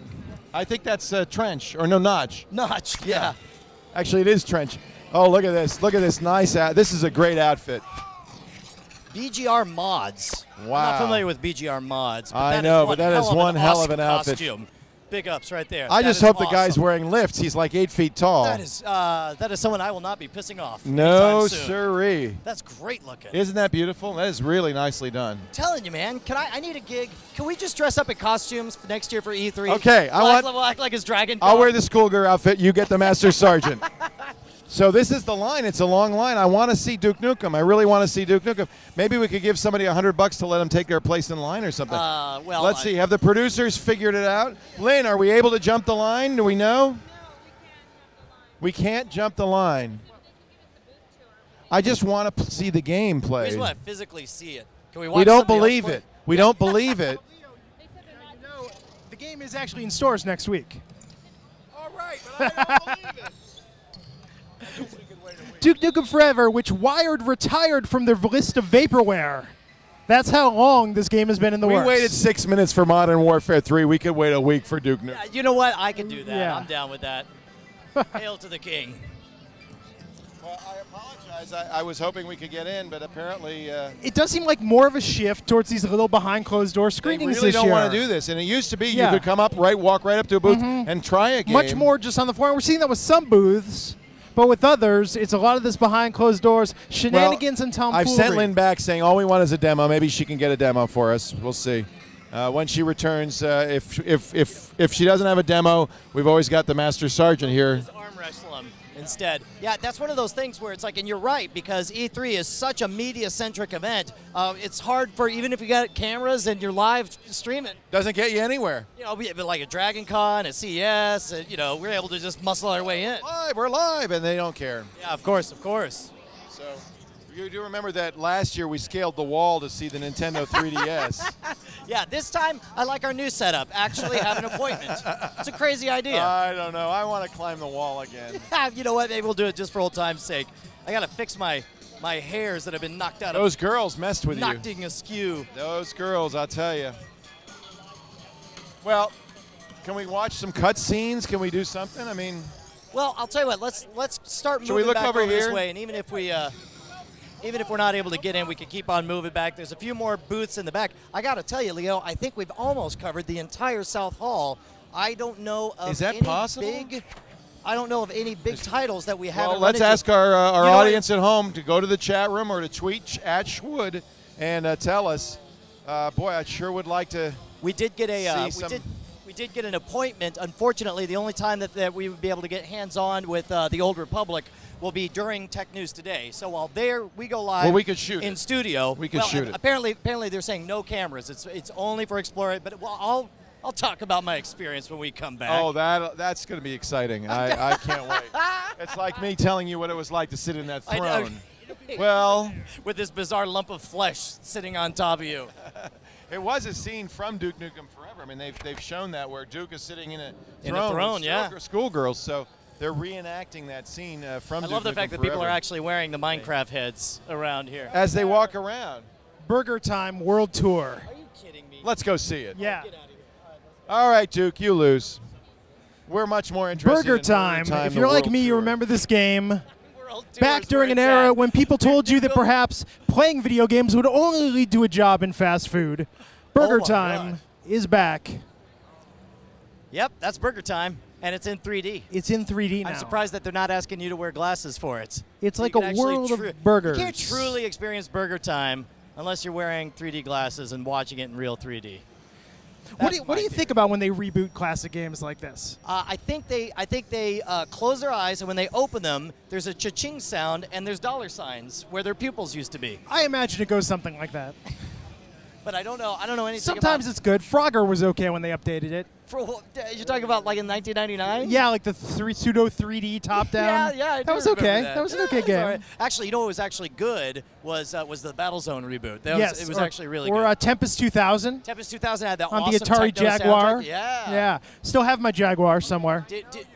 Burger Time World Tour, but come on, we got Duke Nukem. Fine, I suppose we'll check I out know Duke that was Nukem exciting forever. to you. They But I are wanted to switching play something. Burger They're Time. switching out the reels, and we're just going to stand out here for a moment. We're not going to take long. We just want to see a little bit of the game. We want to see a little of the gameplay. Being inundated with requests, verify that this actually exists, and it's That's actually all we coming need to stores. do. We're here. We're the certifiers. We walk in, there's like I'll tell you what's going to happen. We're going to walk in there. There's going to be like a curtain that's closed. It's going to open, and it's going to be a hand puppet like, "Hail to the king, baby." It's Al Capone's vault territory. Exactly. All right, here we go. Hey, Here we go. right They're going to let this group out, and as soon as this group goes out, Oh, look at this. we're Yeah, going to it's go in. hands-on, There's a everybody whole all the way setup. around. This is exciting. I'm going to let you two go in. Just tell me what it was like, will you? I will. We'll verify. Now, what if they bribe us and say, "Tell Leo it exists"? That's how the big conspiracy has been perpetuated. Awesome. We'll wait for these guys to get out here. Sure, you got it. We're going to wait until everybody gets in. But look, Waiting to see Duke Nukem definitely- forever. Definitely. That's start screen. That's the start screen. You saw it. There it is. Duke Nukem Forever. It was in there. It was in the room. You saw it, didn't you? It exists. It's in there. What more could you want? You sound like an apologist, a shill for the man. We're like, no, move along here. It's fine. It'll be in toy stores next week. So, man, it's hard for me to be objective about Duke Nukem because my brother was on the team. Yes. That got canned over at in Dallas, 3D Realms, and in fact, it was really crazy to watch the excitement everyone had when they got far enough along that they were able to release the teaser trailer. I think it was Christmas 2 years ago. Yeah. But yeah, to actually have it be here, look, I mean, I don't care. I don't care how good it Now, is. you I saw just the wanna story play it. that GameStop is honoring the pre-order bonuses From a decade ago. From a decade ago. Yeah, that's phenomenal. And it was even if you pre-ordered it like Babbage's back in the day. Babbage's. I'm back.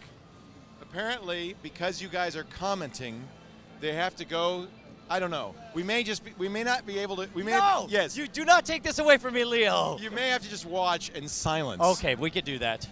We wouldn't want to be quiet. detract from anyone's Duke Nukem Forever experience. No, we could be quiet, except for an involuntary. This is unbelievable. It's like they're guarding the crown jewels, and as you said, it comes out in a week. Do you know what, though? I would imagine that they do have to walk a very delicate PR dance for something that's been, for a title that's been beleaguered by so much negative press and publicity for over a decade. It's got to be the kind of thing where they've got to be very careful how they manage expectations and how they present it here. Here she is.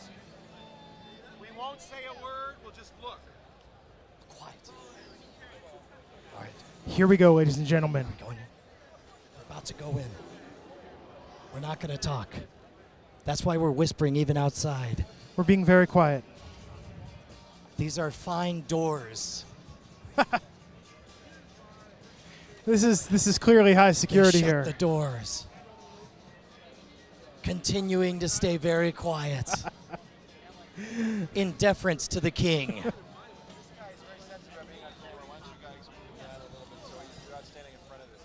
Oh, I'm sorry. You know what? Why is his tagline "Hail to the King" when he's clearly a duke?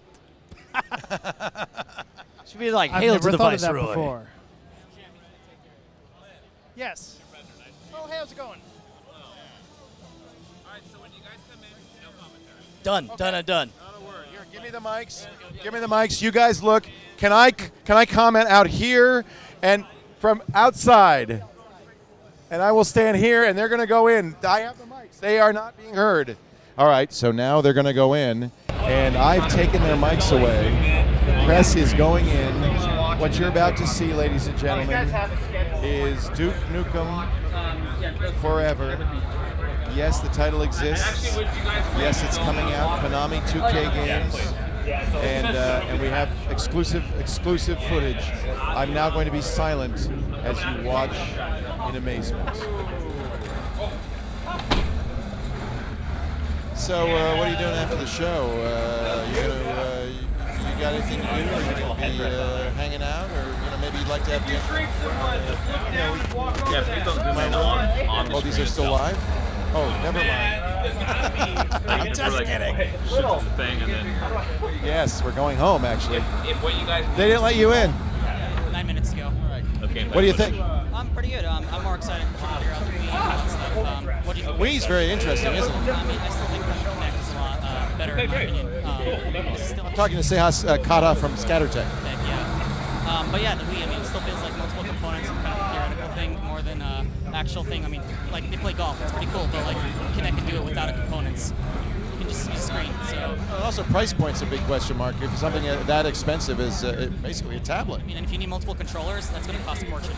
And Kinect can do like what? The latest one was like what? 20 people or 5 people track one device. So that's like way more impressive. Watch Dance Central and they had a bunch of people. It's pretty impressive. Yeah. Well, Dance Central's pretty good. I like Just Dance. Just Dance Central. You like Just Dance better? No, I don't. That one. Yeah.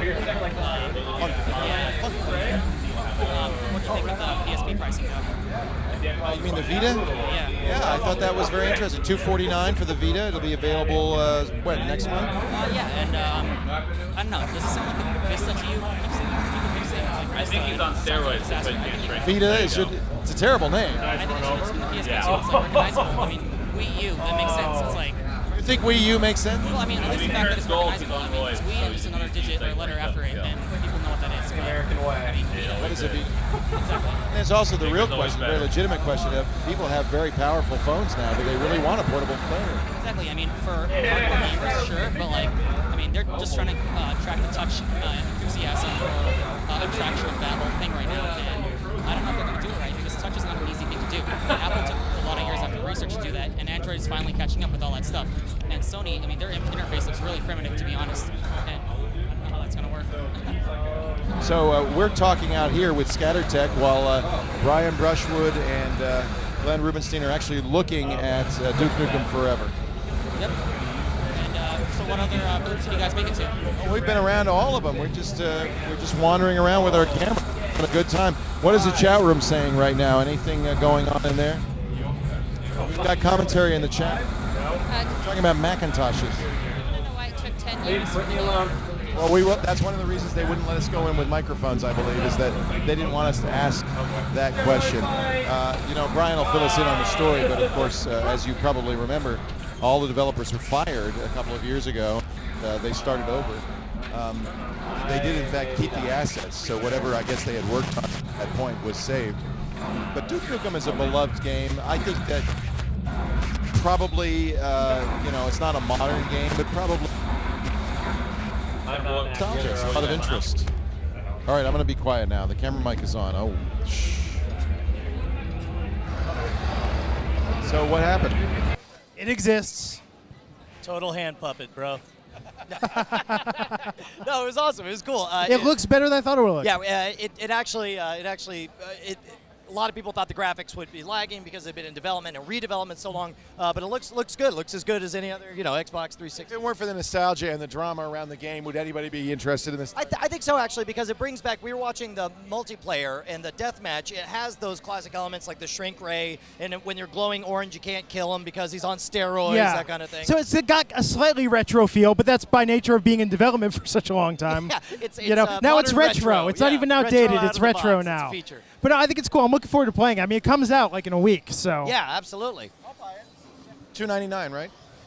And we'll be playing it. After At the Controls. I think you ought to. It should be one of our LAN party games. Absolutely. Absolutely. All right, where else are we? What have we not seen besides Burger Time? I think there's a couple of booths over here. I'm not All right, familiar let's with take a what's over look. there. We can explore. We're going to this wander area, around. Then we can swoop on back and see if we're able to actually see anything. What Mass else? Effect 3. What else were they begging us for in the chat room and on the Twitter. We did the Duke Nukem Forever. That was one of the things they wanted us to Let's show. take a look at that right now. Let's see what else we can do for them. People are tweeting me at Shwood, SHWOOD, and some of the stuff I'm seeing here are people are actually they're commenting on our photo together on the throne.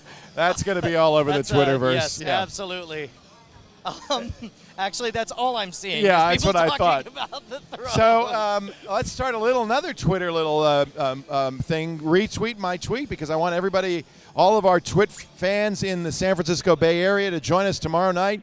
We were able to arrange a private screening for TWiT fans of J.J. Abrams' new movie, the one he's produced with yes, I'm very excited with Steven Spielberg. It looks like a kind of a classic Steven Spielberg meets J.J. Abrams movie. We're really excited. Popcorn and sodas on us. Tickets are free. All you have to do to go, and I'm sure the tickets are going fast at this point, is visit super8secret.com.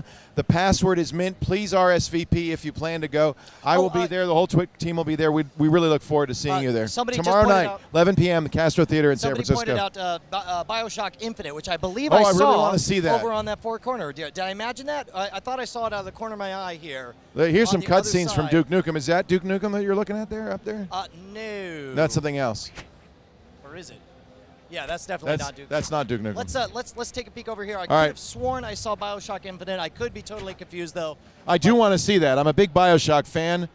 So, again, when you get out in the periphery, you get a lot of these smaller booths. We have some people who specialize in video conference technology, something that can be integrated into other games, or some both from a hardware and software perspective. Bioshock. Was that over there? Is that? I thought Bioshock was over here. Well, let's take a look. Let's take a look. Sorry about we're Dark Track. That's Darkness 2. I think they're showing up there. Darkness 2.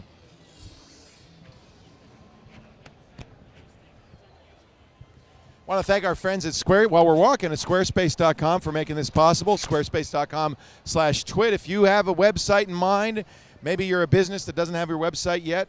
Everybody ought to have a website. For photographers, it's a great place for your portfolio. You can set up a Squarespace site in seconds. It takes no time at all. It's free for the first 2 weeks. You can see all the great features, the templates, the interactivity, all of the widgets. Squarespace is great that way. And just click the green Try It Free button, squarespace.com/twit, and you can try it free for 2 weeks. As little as $12 a month, although if you sign up for longer term, you get even more off, more discounts. And I tell you, it's great hosting plus great software. We're big fans. We use it for our Inside TWiT blog. By the way, the J.J. Abrams screening, all the information is there at inside.twit.tv. While you're there, take a look at Squarespace. That's a great Squarespace site. Squarespace.com/twit. All right. So good news, bad news. Bad news is that I was mistaken about Bioshock Infinite. However, good news is here, Harry Potter. Lego sure. version of Harry Potter. That's okay news, but what we're really excited about is Gotham City Impostors, which, do me a favor, Glenn, tell us a little bit about Gotham City Impostors. Gotham City Impostors is a multiplayer shooter where you essentially choose a side, the Batman side or the Joker side. Look at the Joker's got hench women. You can create your own character and then go head-to-head in this multiplayer game. This is one of those games that I thought was kind of a joke when I first heard about it, because I'm like, what's Gotham City Impostors? But then when I saw it, it looks really cool. So she's an imposter for the Joker. For the Joker gang. Oh, there she is. Yeah. So now keep in mind, like, basically, I'm going to get on station. I'm going to try and play. Go ahead and play. So the idea here is you'll notice that everybody is in a really shabby version of a Batman outfit. Right. Or doing a shabby so version. this is like that movie that just came out, based on the comic. No, the movie. Or Kick-Ass. Kick-Ass. Yeah, exactly. So this is the Kick-Ass of Batman. Exactly. So you can see. You don't so actually. Let's get the shot here because Glenn's playing the game. There you go. So I'm customizing my character right now, my Joker avatar. I'm going to be on Team Joker. I'm going to go with that.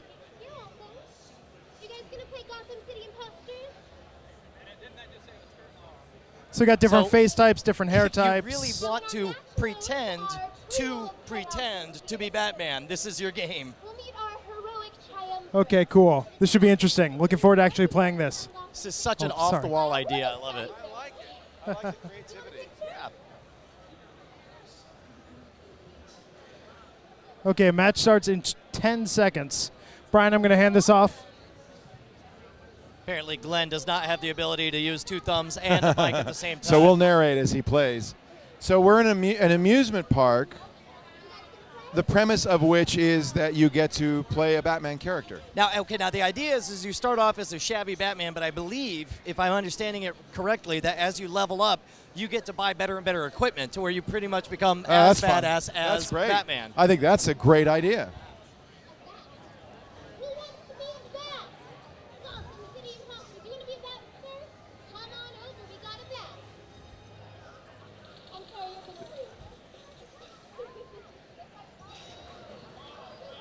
Oh, that's great.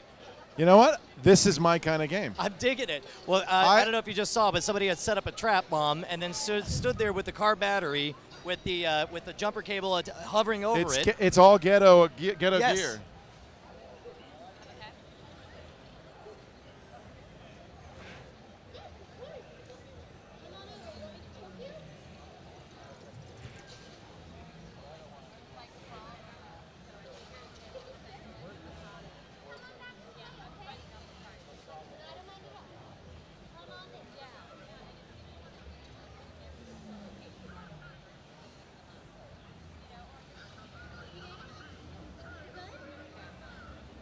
All right, I like it. Yeah, I don't I'm think we're sold going to on get it. Glenn off the game, however. I know. I was just thinking the same thing. That's very cool. I like how shabby the costumes are. I like the unconventional. Exactly. It's one of the reasons.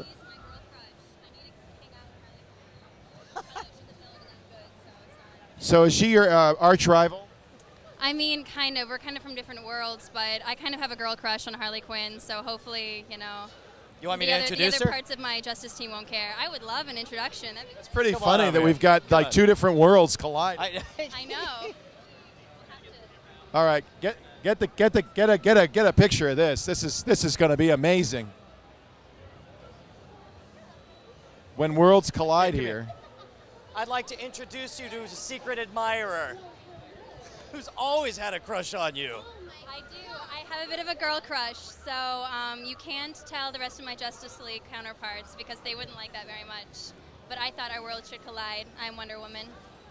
Watch the bracelets. Watch the bracelets. I know. I'm kind of famous.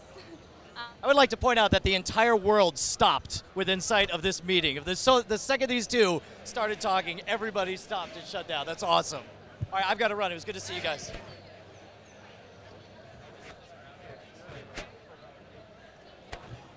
All right, so now it's getting crowded up. You've really done a great job of matchmaking there. I was so impressed. That was beautiful. Here we go. Look at these. You can see all the costumes here for the shabby bats. You know what? I can't wait to play this game. This looks like fun.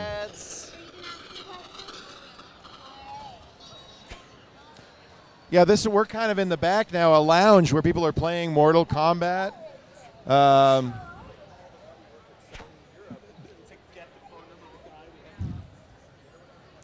Boy, it really does. It feels like an ultra hip party. This is the Harry Potter Lego. Yeah. It is. It's an ultra hip party. That's it. This is, of course, the Green Lantern based on the movie. Yeah, this is a little more upmarket superhero. Yeah, apparently has a bigger budget. Yeah, big budget superhero. I like what I saw of Gotham City Impostors. I think that looks like fun. Who did that? I think he's still playing. Who did that game?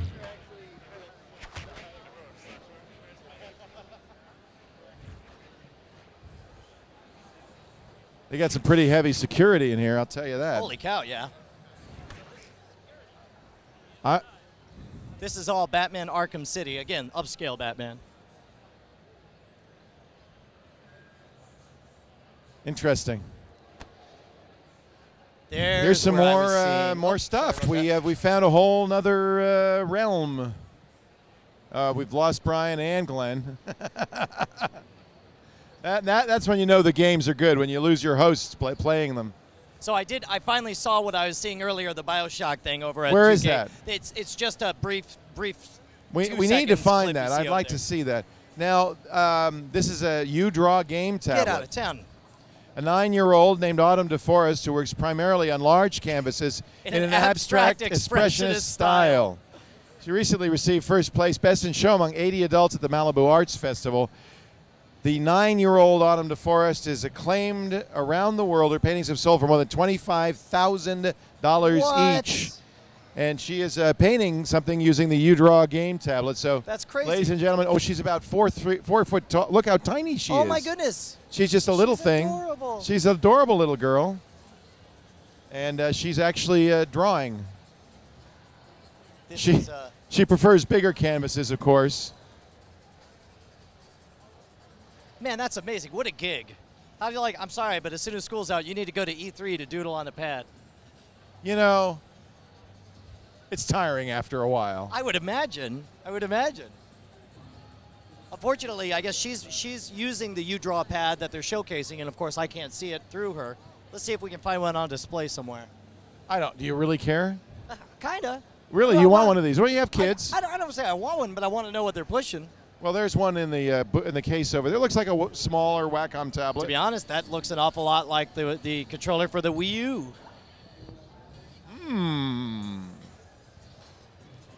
All right, we're going to make it back around to EA here.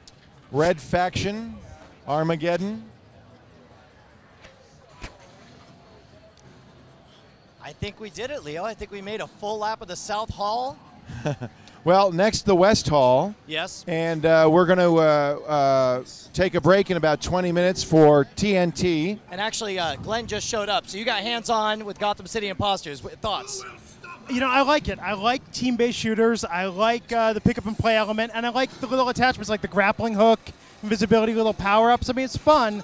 For me, it's a comic book-based game, so I'm a sucker for that.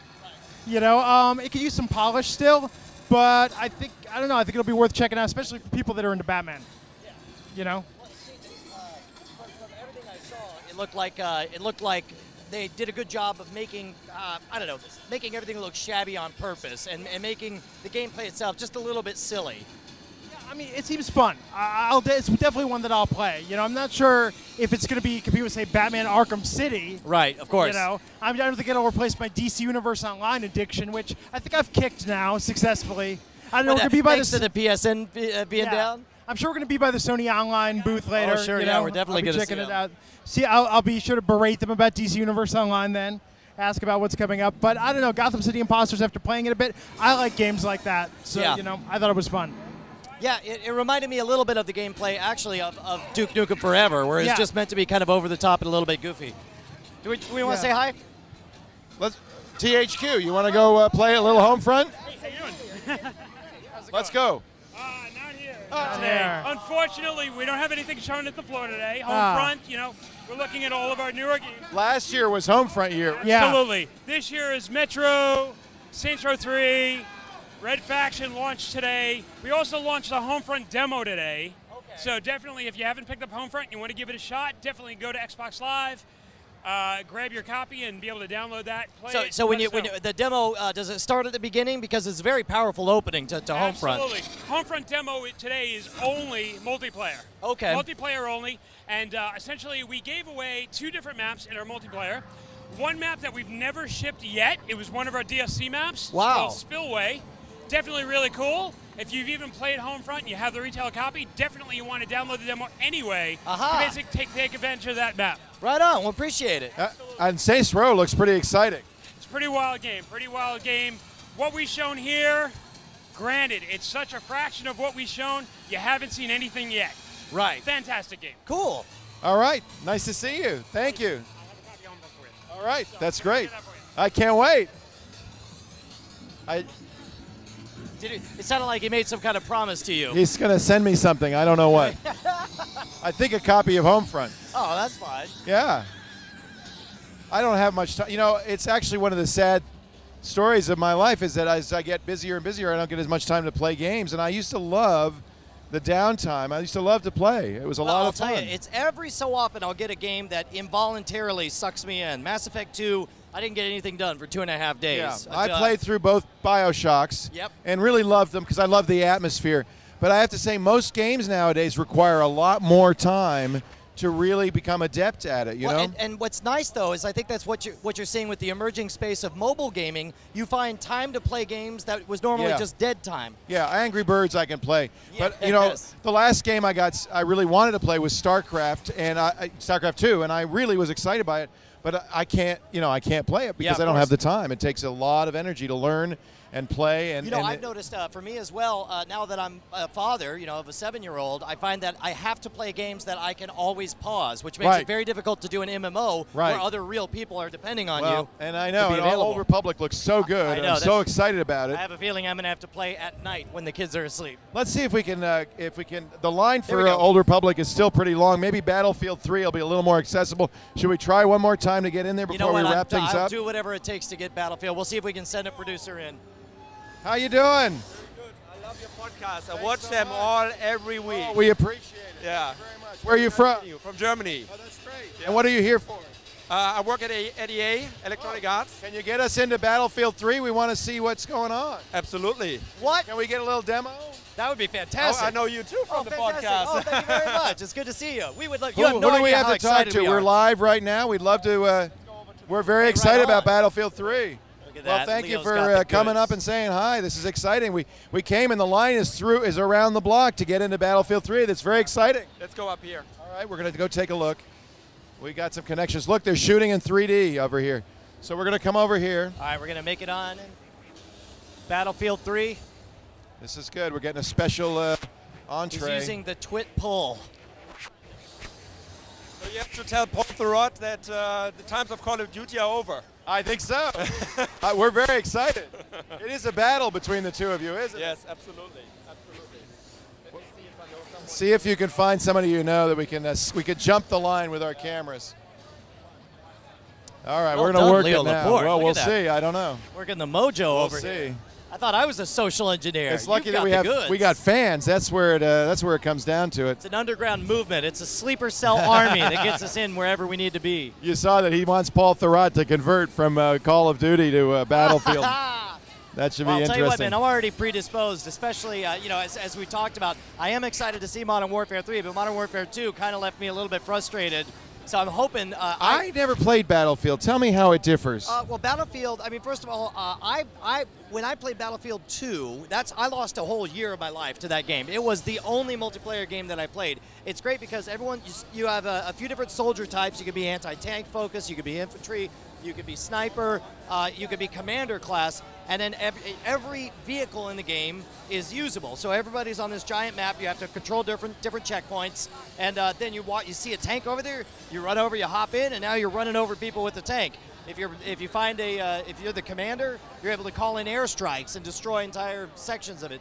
Now it looks as though they're focusing a lot more on some kind of single-player campaign in here, and that's something I'm interested that I did not see out of Battlefield 2. Although we did see it with Battlefield Bad Company. We're live right now with about 50,000 people watching. So yeah. So then they are dying to see Battlefield. So it'd be great to see Battlefield 3 if we can sneak in. I know it's hard to do.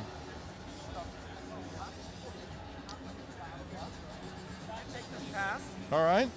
To this colleague afterwards. Okay. Yeah. Okay. And then hopefully it works out for you. You don't have to wait in the line. No, but you just stick with my colleague here. I'll stay right here. Okay, we'll follow him in. Thank you so much. Very kind of you. Yeah, it was great meeting you in person. Wonderful. Nice to meet you. Thank you so very I'll much. tell Paul he's got to play this. Okay. So we got the VIP. I don't know what that means. Yeah. So I guess he's gonna let us jump the line as soon as it's convenient. That's fantastic. So Battlefield 3, I actually don't know the release date offhand. I'm sure they'll be able to tell us when we get inside, but I gotta feel like it's pretty close here. I think you, not me, should be the Battlefield 3 VIP. Because I frankly don't know what I'm talking about here. Oh, that's fine. I'm sure we could both get in, though. Or I can bring Glenn in as well. Let's see if we can get Glenn in, yeah. Yeah. You know, as I said, I'm kind of a patzer here. Since you're familiar with Battlefield, we'll try to get both of us in to cover it. I don't know if they're doing hands-on or just showing a gameplay demo or what. But I know that we're waiting on this guy right here. Well, this guy says he's taking us in. So we'll just see. There you go, Glenn. Here you go, bud. Thank you. I'll step over. I want to get a photo. THQ and he has something for you. There we go. I know, in an EA booth, right? It's so bad. There you go. So if you want to, somebody take a picture. I got you back here. Awesome. So what do I have to do for this free copy of Homefront? Absolutely nothing. I'm not Michael Arrington. I just have to play the game. I'm very excited. Well, I've got my 60-inch TV and the Xbox 360, so I'm ready. Perfect. I'm ready to rock. Thank you. Very nice to meet you. Thanks for coming by. Take care. Yeah. Thanks. They're going to hook us up. That's great. Yeah. We could play Homefront for our gaming. Yes, definitely. I'm getting more and more excited about our LAN party. I better start brushing up those skills. No, dude, you got to get back in the game. And what'll be great is that once we get everything set up, it will. You'll physically be able to come and play the LAN party, but we'll also be hosting TWiT servers so that we'll have our own clubhouse to hang out in. Definitely. No, it'll be awesome. We'll change the games periodically. I don't know. Oh, definitely. Well, and you notice like there's some games that are sort of perennial favorites. You find yourself playing a whole bunch of, even now, years after it came out, I'm still playing Team Fortress 2 like crazy. Yeah. But is this our guy? Good to see you, Torrance. How are you? Oh, yeah, this is all I've been waiting for. Hey, do you happen to know what's the release date projected? October 25th. October? That's like not next week at all. Pushed it up. Oh, killing me. Killing me. Activision. Oh, that's right. That's right. There's a showdown coming up. Yep. So what do you feel like is the advantage that Battlefield 3 has? It's the most realistic game. Ever. Ever. The best. Do you have a military background? Nope. But you feel like you do after playing Battlefield 3. Yes. I'm going to project that we are going to be the most battle-equipped generation of all time in that we've been playing war simulators since H4. In fact, is the U.S. Army here this year? In years past. They always have America's Army. They were always promoting. It's a recruiting tool like the last Starfighter. It really is. Yes. The Excalibur trick. Well, that's awesome. Okay, so we're waiting on, there you go, I guess. Yeah, waiting to see what's up. Is it you we're following, or I'll ask for a status update here. Is it you we're supposed to be following to get in? Yeah, sure. But at the last, you have to wait like 10 minutes. Gotcha, about 10 minutes. All right, fantastic. That's good to know. So let me check over with our producers here. We'll find out what our plan is. Now what we could talk about that's going over here for the PS3, we have Madden 12. Now, there might not be NFL football this year if the player lockout does indeed happen, but Madden soldiers on, and apparently this year they'll be adding a lot of new features that people have requested. I'm not sure exactly what those are, to be quite honest, but as always, the games look better than ever. Hopefully we can get maybe some hands-on time or a demo here. If someone could hold my microphone, I will first of all, I think we've dropped the signal, and second of all, we got to go in 10 minutes. So you can come back and do it after we're off the air. All right, Brian. We're going to keep moving because the signal's bad here. We're going to keep moving because the signal is bad. So,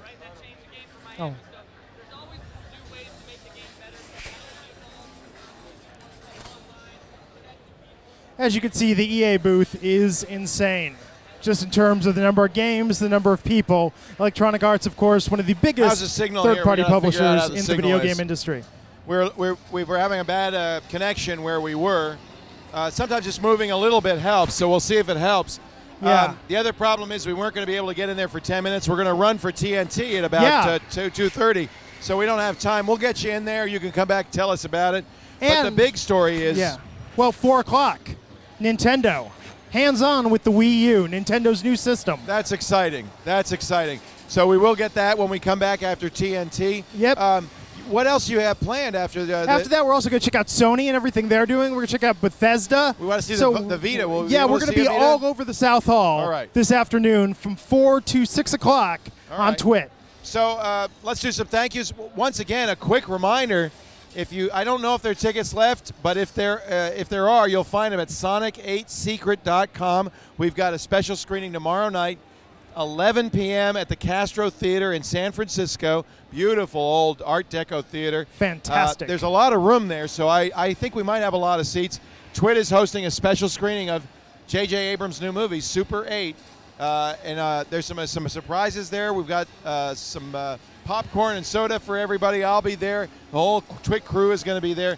We'd like you to be there, too. Free tickets, but you've got to go right now to RSVP. So if you're going to be in the Bay Area tomorrow night, 11 p.m., Castro Theater, go to super8secret.com. The password is MINT. MINT, M-I-N-T. Don't tell anybody. Super secret. So I think we're going to wrap it up and send it back to the studio in just a few minutes. Yes. Did we see everything?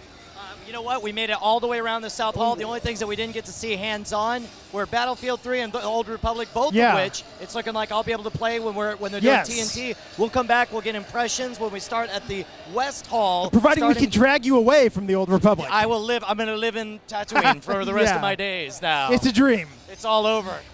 But yeah, no, it was a fantastic, I can't believe it. 3 hours we were able to see just about everything. I guess we should also see what we can find out about Mass Effect 3 as well. Definitely. But we're trying fantastic to run. as many games as possible. Of course, we're giving you the best sort of overview as we can at E3. Now, Friday on the Video Game Podcast, Friday, 4 o'clock Pacific Standard Time. Certainly got on plenty TWiT. to talk about. Check out At the Controls. We're going to have our E3 wrap-up show where we talk about everything that we played.